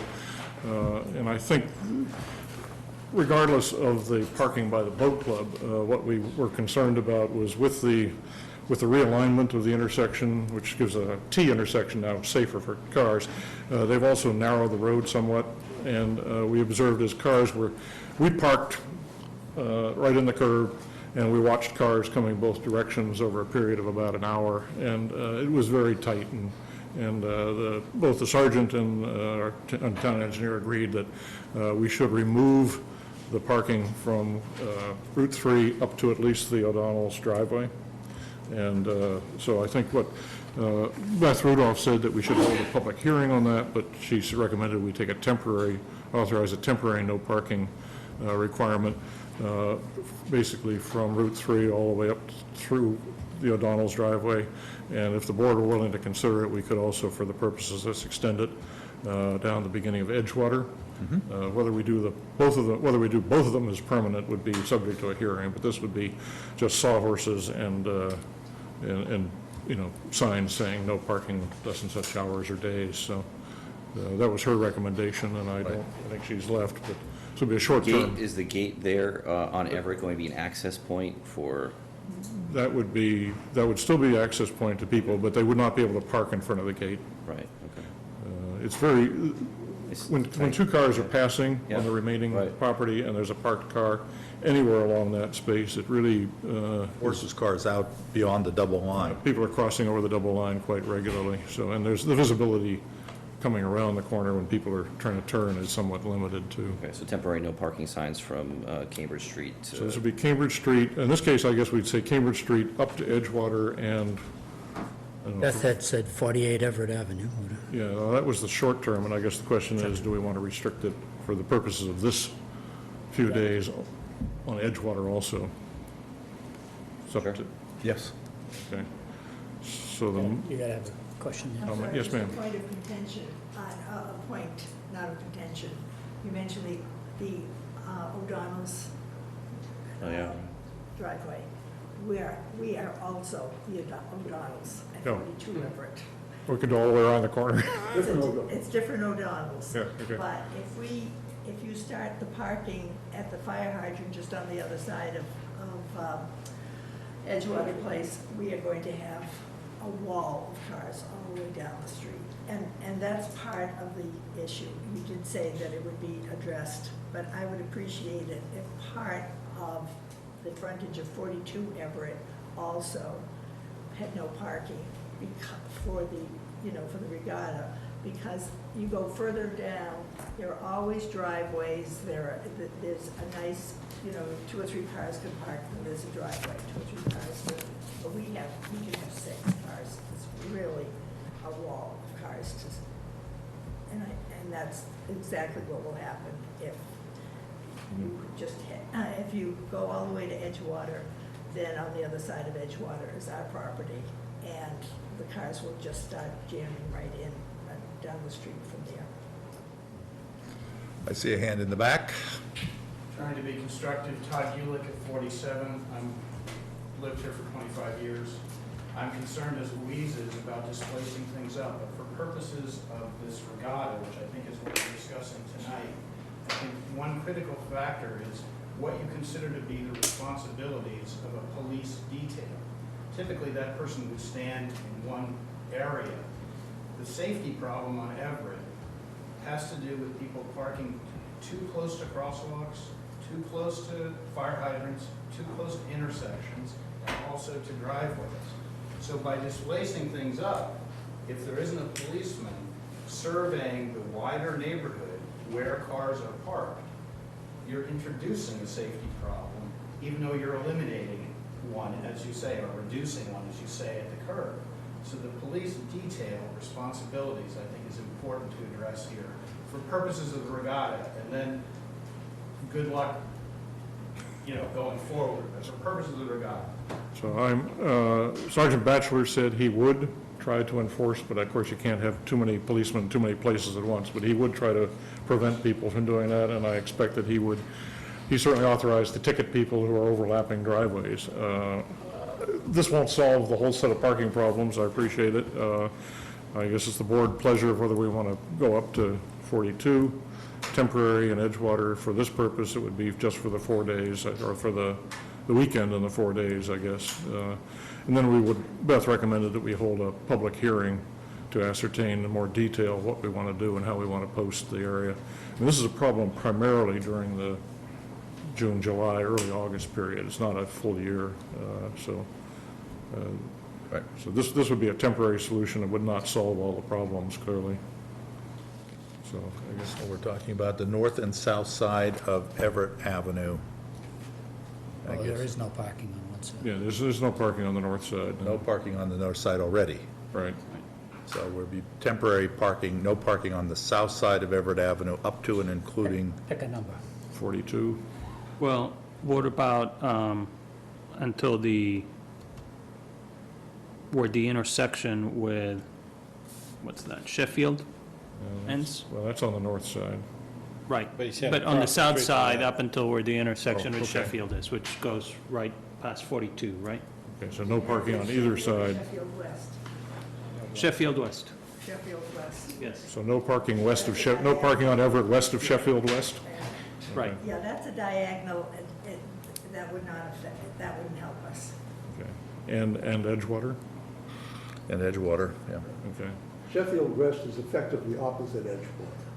Well, it's a bit further up, yeah. Yeah, that's where the cross. Sheffield is different, that's down. Okay. So I think what they're trying to say to you is they need their street address included. Yeah. Yeah, so from 42, no parking on the south side of Everett, from 42 Everett to Route 3. Westerly to. Westerly to Cambridge Street. Helpful, thank you. Okay. And this is a temporary restriction for the Saturday, Sunday, and then Monday through Thursday period only. So temporary restriction in place from Saturday, August 19th through Friday, August 26th. Okay, and I would note that the boat club has organized, they've received permission from the schools department to park cars at Ambrose. They've arranged for a shuttle back and forth, if I'm correct, and I would understand from your comments to us that you would advertise and try to tell people, I mean, if they don't park there the first time, get them to park there the next 2 or 3 days they show up, would be helpful. So we're hoping that means they're not all shoved up Sheffield or I'm a Everett. little bit skeptical, because if there's one van and it goes from the boat club to Ambrose and back, it's a minimum of 12 to 15-minute round trip. So, Again, we're not going to solve the whole problem, so. I know. I'm all for safety on Everett Avenue. This makes a lot of sense to me. I don't, what's the rationale for Everett Edgewater? Because I believe the traffic will, if I don't find a parking spot on Everett, I will immediately flow around to the nearest open spot, and that would be It would Edgewater. be Edgewater, but is that a safety issue on Edgewater, or? At this point, I think it's just an annoyance for the neighbors issue. And since you've made provision at Ambrose for parking on a shuttle, I think it's reasonable to unload the pressure on the neighborhood as much as So you're just trying to make it possible. a little less convenient, so they're more likely to take the shuttle out? And I would rely on, yes, and I would rely on the boat club to Encourage people to use do so, which I think is a good, your arrangement is excellent. I would encourage you to do so. All right, I just want to understand the rationale. Okay. Comment on the back, too. All right, we had, I apologize for extending this meeting any further, but I want to clarify something. parking on the north side of Everett is prohibited seasonally, but only from Sheffield West down. So by pushing all this parking up, you're gonna have double-sided parking wherever you draw the line. And that is potentially far more dangerous than there are ramifications to having all these cars parked on Everett Avenue or the neighborhood that, Again, it's gonna be double-sided parking all along there. It's not prohibited, north-sided parking for most of Everett Avenue. Sergeant Batchelor is well aware of the problem, and he has the police powers to tell people, move on. So we'll see, and if it becomes a problem, we can put up some more temporary parking sources. And all I would say, Mr. Chairman, again, similar to when the youth baseball had their national tournament. Cal Ripken tournament. And Or the weekend, it was Country last Club weekend. had a, regional tournament that, it is a temporary situation, and we do our best to control it, but again, you could keep pushing the line further and further. So I think we're doing a good job to accommodate as much as we can.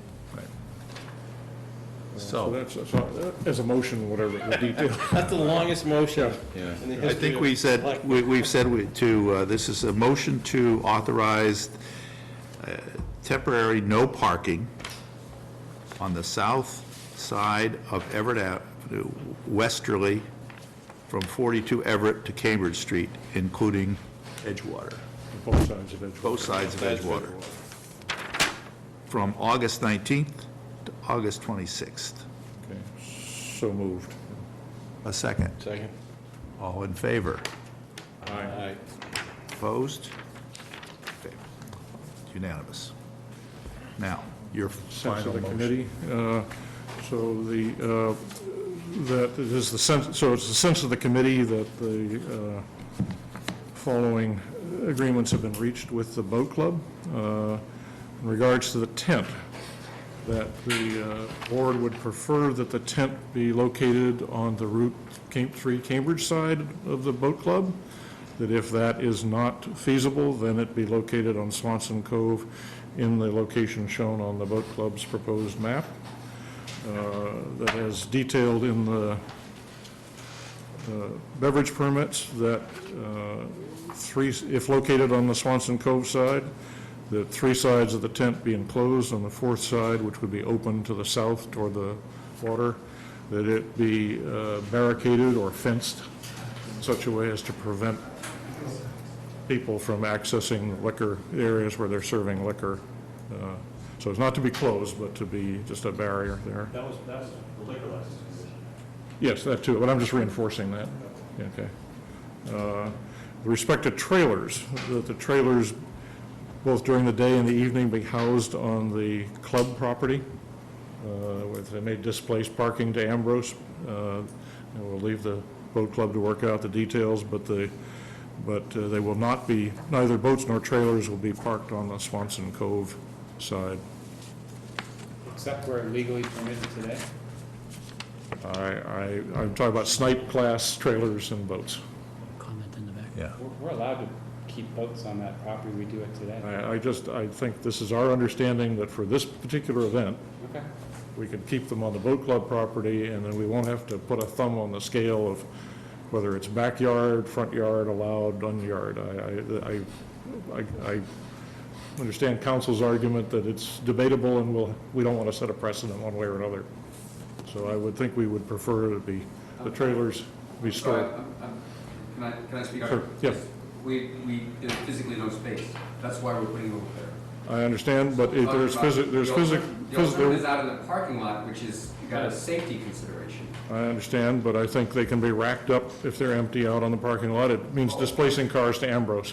Oh, I beg your pardon. So you're talking about, maybe I'm getting confused. This is during the day. And the evening.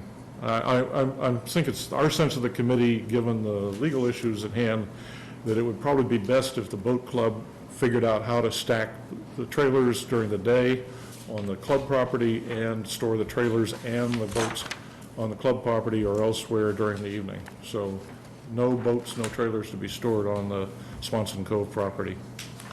I understand it'll be a displaced parking or be a little bit of a logistics issue, but I think, I'll turn to my colleagues, but I think, given the legal court cases going on, The boats are there today. You're not setting a precedent. this is a different set of boats on trailers being stored overnight, and I think our preference would be that they not be stored there. So, people can disagree with me, but that's, I guess you could just preface it as it relates to this specific to the regatta. event with the specific boats. And again, what you're talking about these are memorializing Our understanding. our understandings, but again, we're not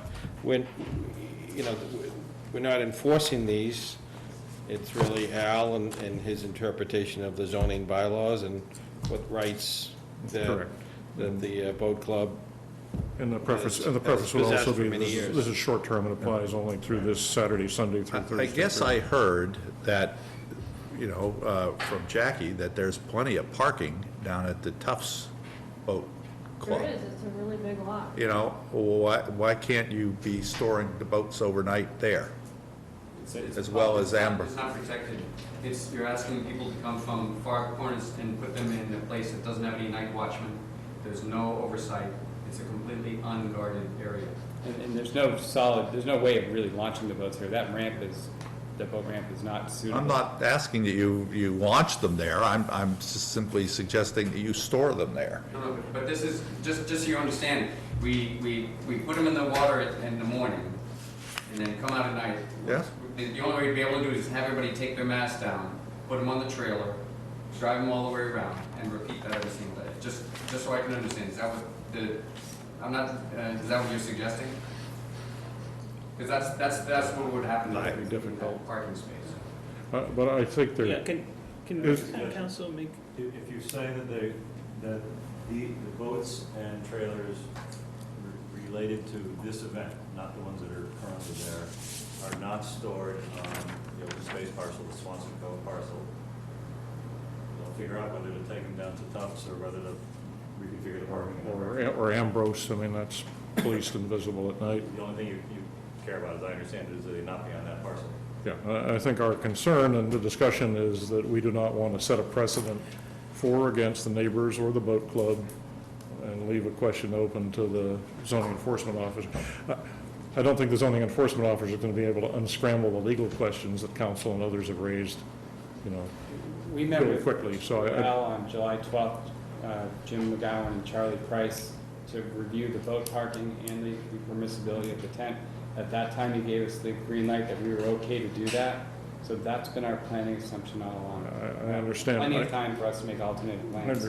I do understand, and we're memorializing the selectmen's consensus here. And I think for better or for worse, we have a broader understanding of the issues at hand.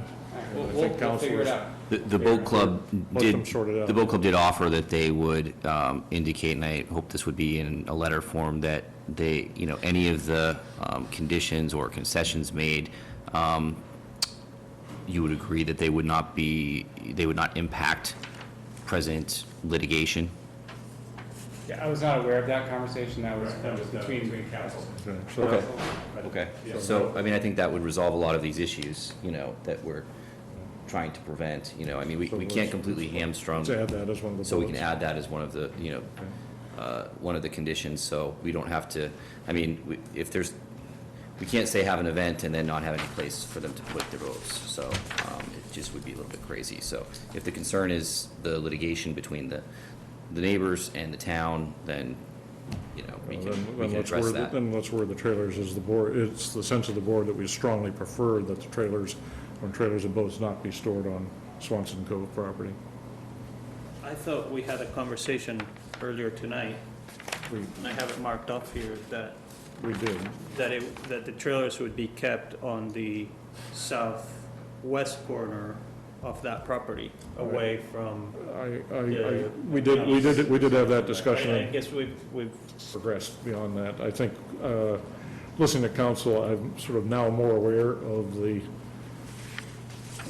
how fraught the issues are. I think perhaps Mike's, if the boat club is willing to waive the use of this as a precedent, in any Yeah, future. you could always put your language with a qualifier that unless legal counsel is satisfied that there is no precedential value to As I heard storage. Mr. Bowers, it was a condition of not storing those 10 to 12 boats on a Swanson Cove parcel was acceptable. If I heard that correctly, that's. It's extraordinarily inconvenient. I don't know how we're gonna solve it yet, but we're creative, resourceful people, we'll figure something out. But I'm afraid it's gonna mean swapping boats for cars. We're gonna push cars out and create a But that's, potential it would safety seem to me, issue. I mean, you've invested in the parking at Ambrose and the shuttle, so I think Yeah, that's the, but we'll have that's to- where I would look We may have at. to rope off part of the parking lot and. You'll irritate the number of your guests and staff, but you can blame it on us. So I guess I didn't progress from the conversation that we had regarding using the southwest corner near the bridge for storage. What's the concern with that, which we had asked them that to keep it away from the neighbors in that southwest corner right next to the footbridge. What is the concern with that now? I guess I haven't progressed beyond that. If this is, I think it was the concern that if the council's, that the question of who stores how much and what boats is a matter of litigation right now. Nancy, may I interrupt? Are you talking the neighbors' council or our council? I think the Neighbors Council Yeah. brought up the issue, but I've heard the same issue from Art. So, I guess the question is, this is, going back to your earlier comment, the storage of the trailers doesn't pertain to the liquor license directly. Right. And this is memorializing our understanding of what would be preferred. And given the legal battle going on between the neighbors and the boat club, I think our position should be we prefer, I don't know, strongly prefer that the trailers not be I stored. think I on just the might be a little hesitant to interject legal and zoning. Well, this is not a decision or a vote, this is just our issue, so. unless council tells us that something is clearly wrong, my preference is to leave the zoning to the zoning enforcement officer and the ZBA. We're not making a decision, we're just putting down discussion items. So that's my discussion item, is that I'd be we concerned don't we need open to ourselves vote up. on zoning. Well, do you want to drop that altogether, or say there's a preference that they be, that minimize the number stored on Swanson Cove? Or drop it altogether? I'd like to leave it. Enforcement of that is, and who's going to determine what minimizing is, and Well, but the what same purpose. issue arises with the tent. The tent is permitted by might be permitted by the zoning enforcement officer, and they would be in charge And of. so would the trailers, but this is, the purpose of this would simply be to express our opinion as to what the preferred solution is in both of those cases. So you can be silent or not on it.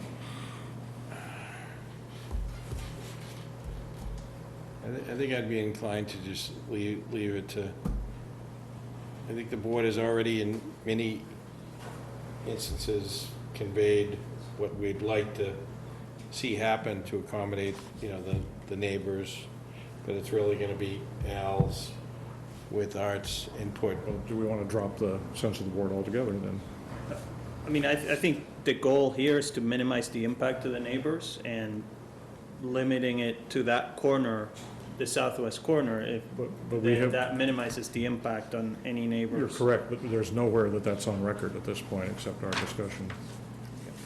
That's Yeah, I think that we should put that on record. I mean, it's. Well, it's on record. Well, I guess, if somebody says, well, can I listen to 3 hours of tedious videotape to get that? So the question is, if we want to put a consensus of our discussion on record, that's the sense of the committee. If you want to drop it, then.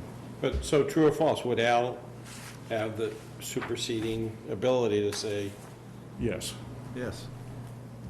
This will be the building inspector's Right. decision. So it would be our memorializing our opinions. We wouldn't have a vote, and he could override it either way he wants. and is the message to both Al and to the boat club that this is our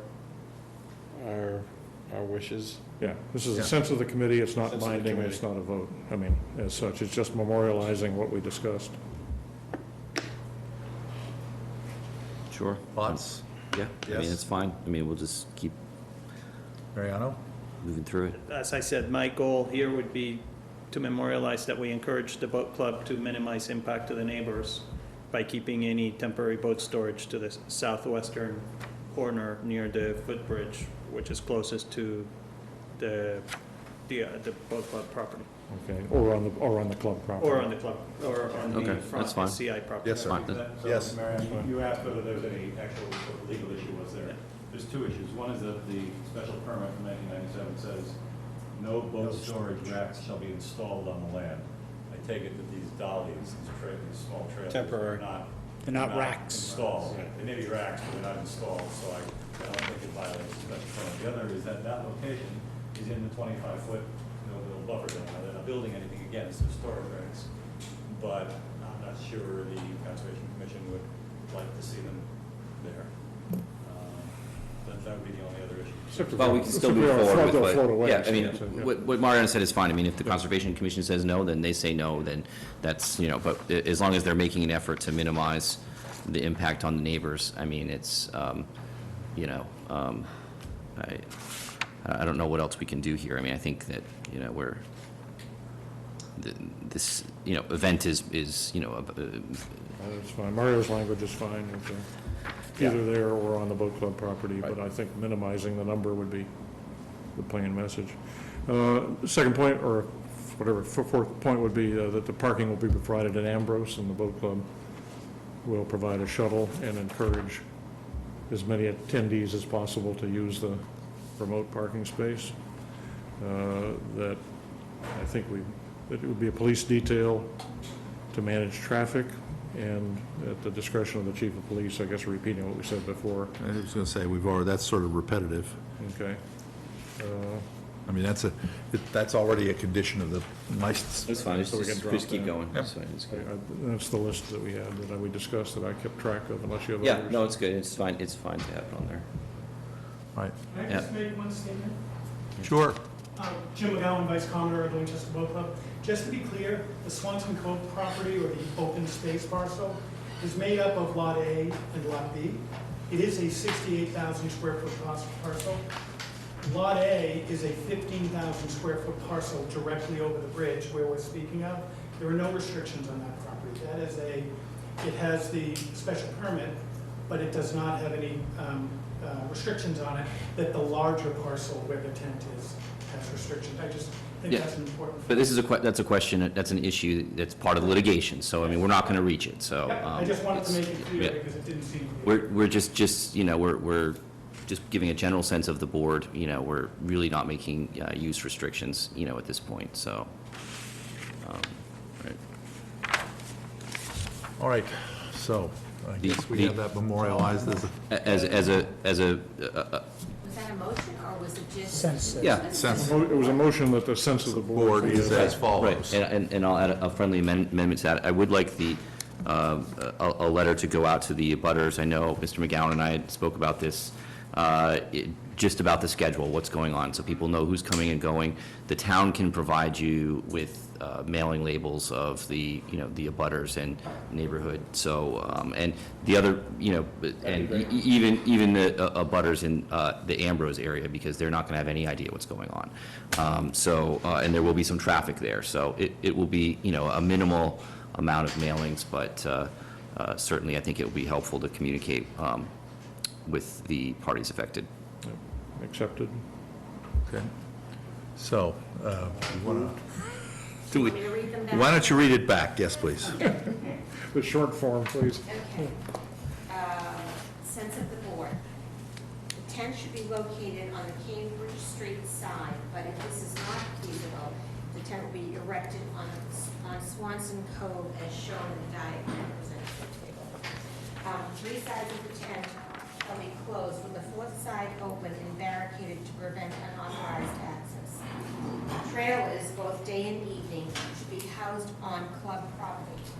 No parking of boats and trailers on Swanson Cove side of property. Then Mariano amended that to say that the temporary boat storage should be kept to the southwest corner of the property to minimize the impact on the neighbors. Participants should be encouraged to park at Ambrose, and the club will provide shuttle service, encouraging all participants to park at this location. A police detail officers shall be on site. I At the guess the only discretion. correction. The discretion of the. At the discretion of the chief of At the police. discretion of the chief of police, okay. Okay, and then the edit, pick up Mario's, if you can remember what you said, that the trailers should be stored on, is it Lot A?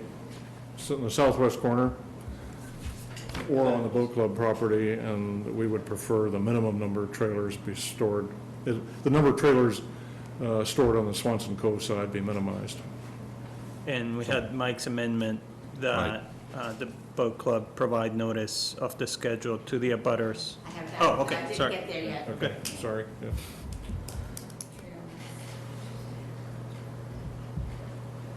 And the last condition is, the boat club shall notify all abutters outlining the schedule of events, and the abutters of the Ambrose School area should be notified as well. Right, a second?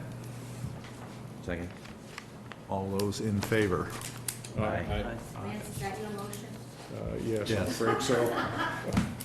The short one. All right, all in oh, I said that. Yeah. All in favor, opposed? None, not hearing none, it's unanimous, okay. Done with that issue? Now we'll move on. Can we make a general comment, and I think Mike will reinforce this.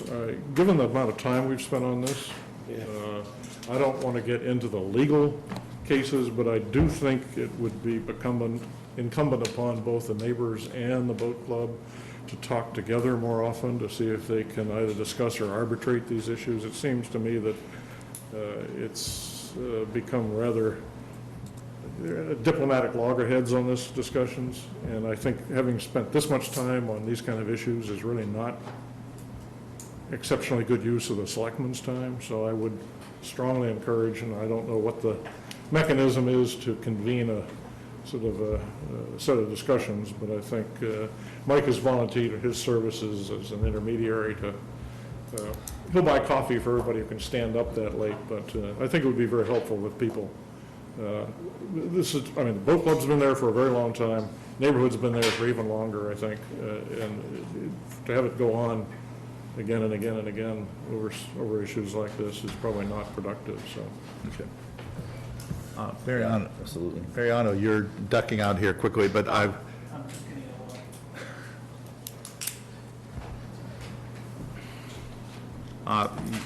the public drinking law discussion was put on there at your request. Yes. Would you, is that something that is of urgency, or is that something, given the 11 o'clock hour, that we could postpone to the We next? can postpone to the next meeting. All right. I would also, I think at table you have a redraft of the proposed selectmen rules of procedure. We will also take that up at a next time in order to expedite things. But I think we need to make a decision tonight on the Land Off Highland Avenue LLC 40B proposal. And I think you've all seen Art's draft letter on that subject.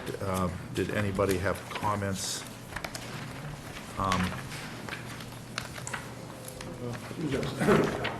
Gentlemen, on behalf of myself and my wife, I want to thank you for all the attention, that you've devoted to this. It is a contentious issue, and I'm extremely impressed by the work that you people have done.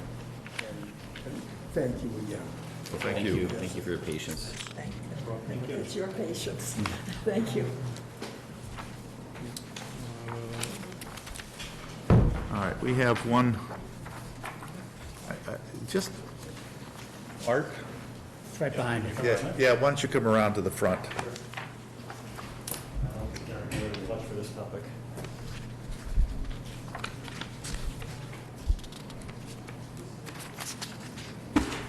Yeah.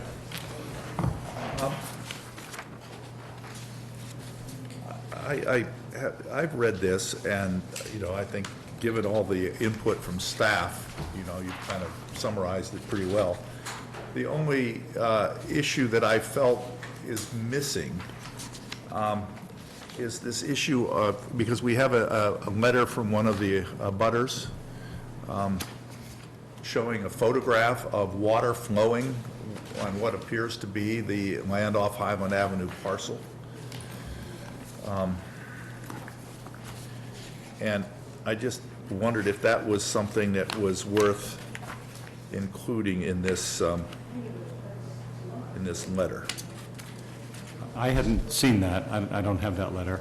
I did have one picture of flooding in my letter that came from staff. If you think, if you want more pictures This of flooding. was, This one, yes. So it's that's the in same there. one. Yeah, we got that from the neighbor, and we included it in staff. That's the When same you look- picture? When you look at this picture, the picture there in that letter, you see, clearly see the water flowing over the, you know, the lower end of basically where they're proposing to come onto Highland Avenue. Well, there's another, are you looking at, there's a different one there, it's slightly different. That's the one I'm referring to right there. What is that? Emailed to include both. Yeah. I mean, I think that's essentially the same picture as, not quite the same. But that picture clearly shows more water coming down across the lower end of the land off Highland parcel. Okay, I can use this one instead, or I can use them both. I would use them both. Same storm event. I would use them both, and, you know, one was probably taken by Beth when she responded, and the other one was probably taken during the storm event when the water was flowing the strongest. Okay, we have a color photo somewhere? If that's the one that came in from the neighbor, I believe it was black and white it's black when and we white. received it. right. Okay. Maybe we could ask her to, if she has it in color. Could you do that, Patty? Yes, I will, absolutely. Okay. So did you want more text or just to include the second picture here? Well, I think it, you know, it discusses,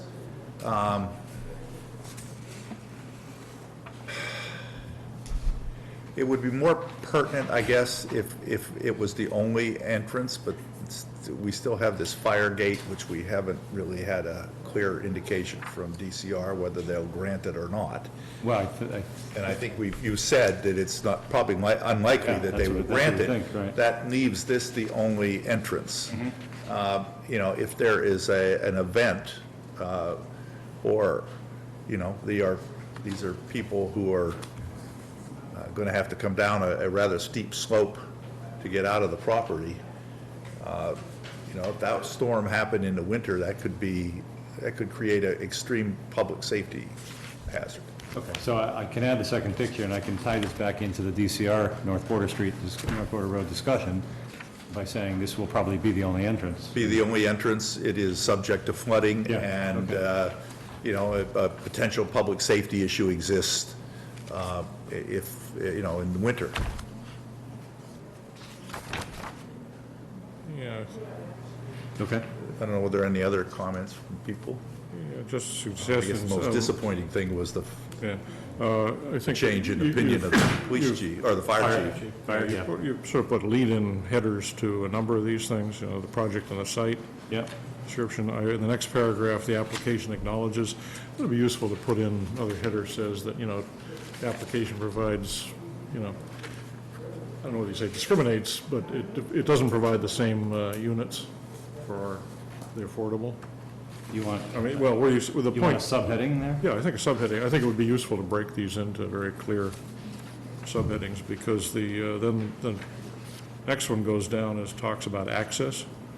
You know, so the site does not have access to North Border Road. And I just, I'm looking, just putting in the underlined headings made it clear to read them. I think I think I'd separate out each of those points with a lead sentence, which makes it clear.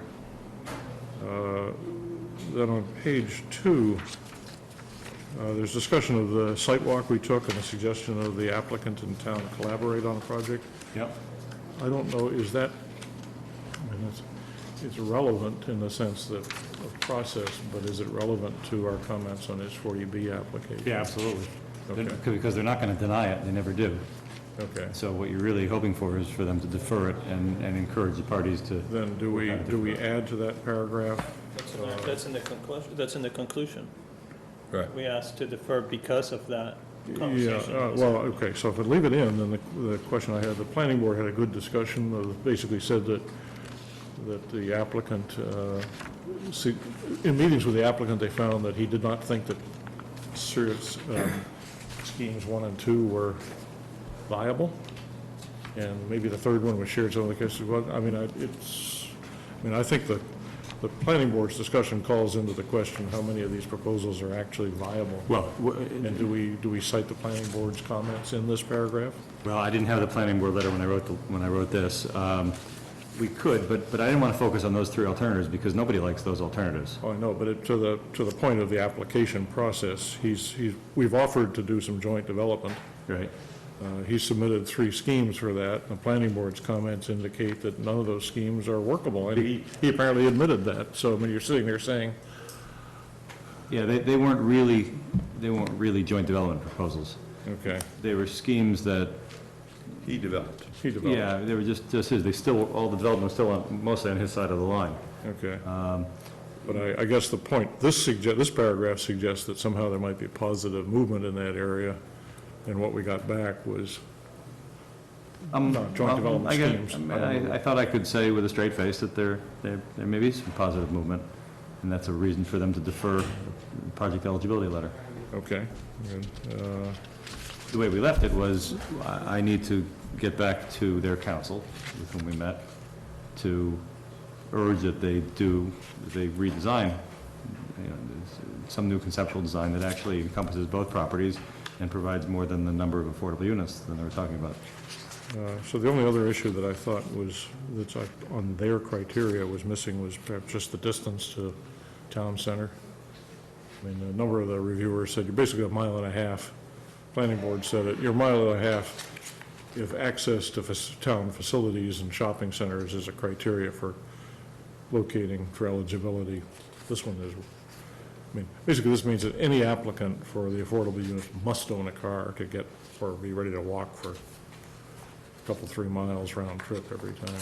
Yeah, was it 1.6? Was it to the, Whether I don't have. It was the detail. 1.5 to the town center, 1.6 to a bus stop. Right. There were a couple of different distances. I understand the point. I didn't put that in there because I didn't think that would move them, but it doesn't hurt. If they're looking for things to check off reasons, That's fine. That's fine. It's quite a distance out. I think so- it was the planning board had mentioned that deficiency. It might be able to just simply add in there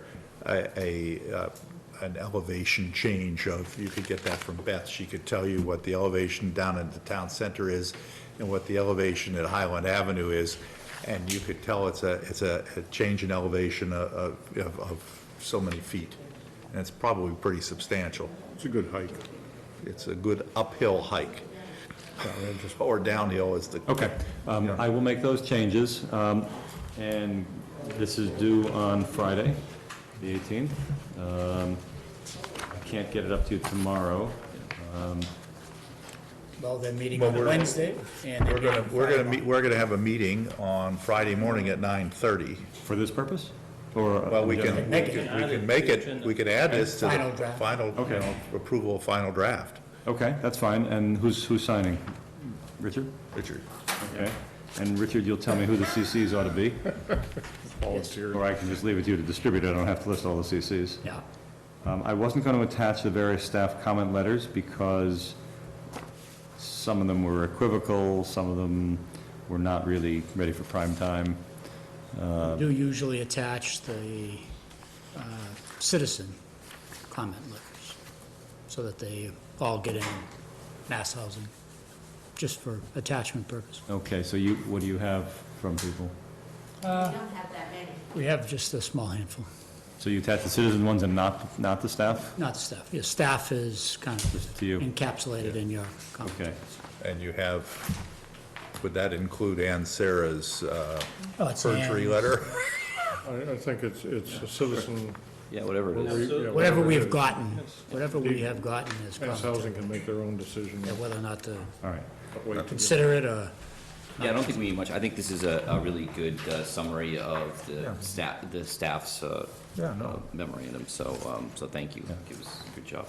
Mr. Chairman, if I could, this is just one person's opinion, but when I look at this letter and what the issues are, I personally, I don't see any, other than maybe the ADA issues, I don't see deal killer issues here, so, I mean, all I would say is to encourage the board or the Housing Partnership Board and the planner to maybe, if and when this comes back, that it is going to get a project eligibility letter, that we proactively maybe look at some schemes that would work in the best interest of the town and the neighborhood. Again, we're trying to create affordable housing options. We've got some town-owned land there.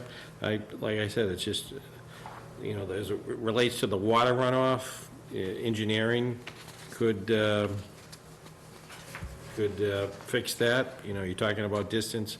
The town center, you've got Holton Street, which is probably just as far or farther. So I would just like to throw it out that if and when the eligibility comes back, I think we've got some town-owned land there, and it's a good opportunity. Everybody's been talking about creating small little pods of housing, and so Winchester's 95% built out, so I this is the site. totally agree, Dave. I mean, I think, but the question comes, should the town be engaging engineering services, you know, site planning services to come up with some alternatives?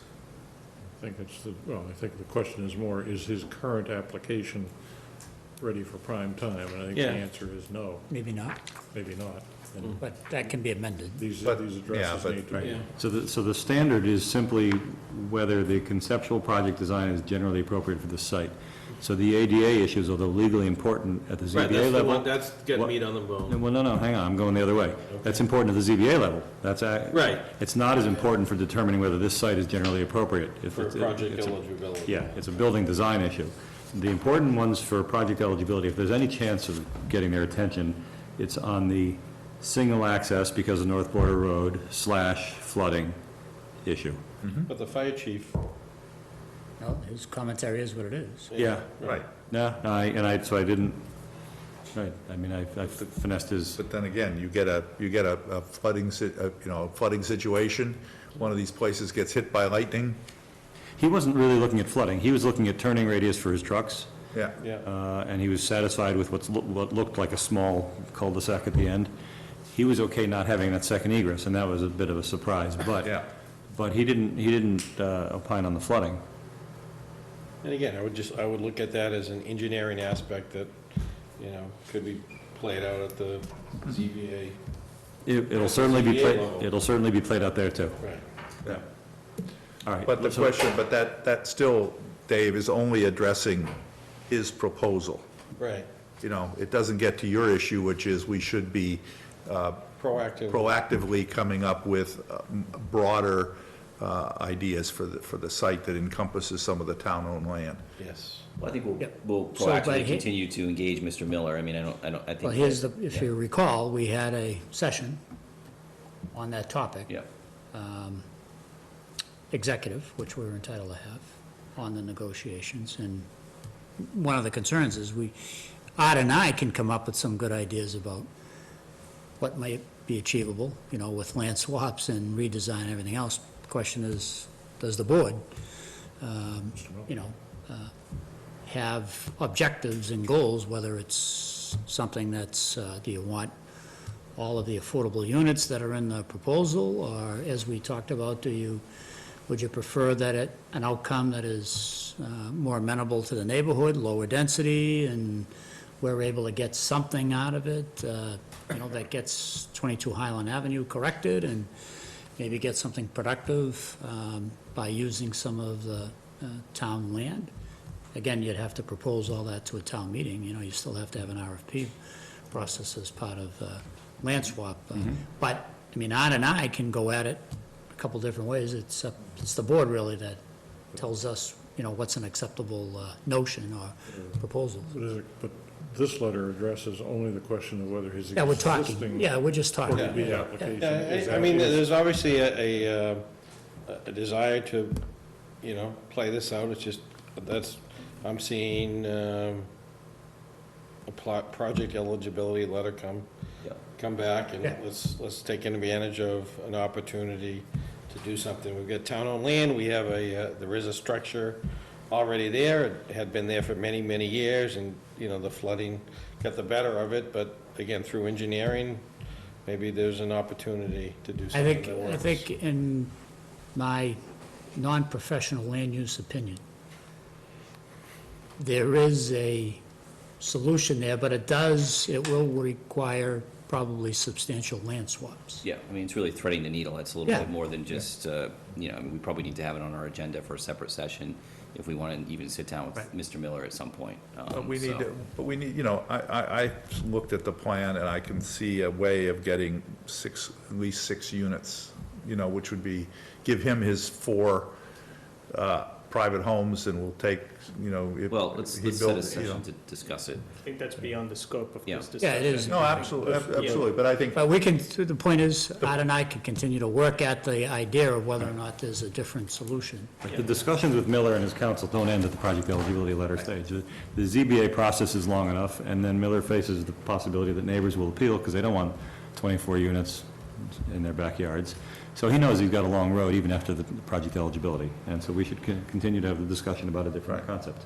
something that we should work out a compromise. Purpose of this letter is to say your application prime right time. now is not ready for prime time. Somewhat And as deficient. I think I said, at the very least, it should defer the determination to give the town, the applicant, further opportunity to develop a plan. Basically, is What we really want is to. So go back and talk some more, which is, I think, Right. what Dave was looking for. If they defer project eligibility determination, it sort of forces him more to sit down with us. Right, and even if they don't, there's still the opportunity to discuss with him and get him to abandon or to work with us more, to smooth things out. All right, so just logistically, I'm gonna send something up to you by the end of the day on Thursday, and you'll just sign the final, and Put it on for and Friday. you'll take care of getting it in? And we'll get Art, the neighbors. Yeah, if we can get a color photograph of Resident. that, we could, Yeah. we will, otherwise. Yeah. And resident letters. You don't have, And all the residents, yeah. you don't have to give them to me. Attach all those. You don't have to give them to me, you can just attach them, I'll take a copy of what you submit, Yes. but you can just stick them on there, and I'll, and so this will be for the town letterhead, I'll leave space for that, and then I'll make these other changes. Okay, Sounds good. sounds good. Nice work, Art. Thank you, Art. It is, Mr. Chairman, wasn't there something in the rules or procedures about 11 PM? I thought. That was yesteryear. that was yesteryear. Let's do this real quick. We got a consent agenda, folks. Can we do that quickly? Yeah, I move that we approve a one-day alcohol and beverage license for Archie McIntyre for Right Lock Farm Conservancy on September 2nd, 2017, the 1827 barn. David Paritsky for David's Catering and Events on September 8th, 2017, Right Lock Farm. Amy Rinskoff for Right Lock Farm Conservancy on September 13th, 2017, in the 1827 barn. Second. All in favor? Aye. Aye, okay. Next. I move that we accept the donation to the ASA Fletcher Fund Needs Assessment from, these are all in various numbers, but the Winchester Hospital, Winchester Housing Authority, Winchester Seniors Association, the Mount Vernon House, and the Winchester Savings Bank have all generously donated money to the needs assessment, and we appreciate it. Second. All in favor? Aye. I move that we approve the estate sale permit for New England Estate Sales for 5 Herrick Street on August 19th and 20th, 2017. Second. All in favor? Aye. And the minutes?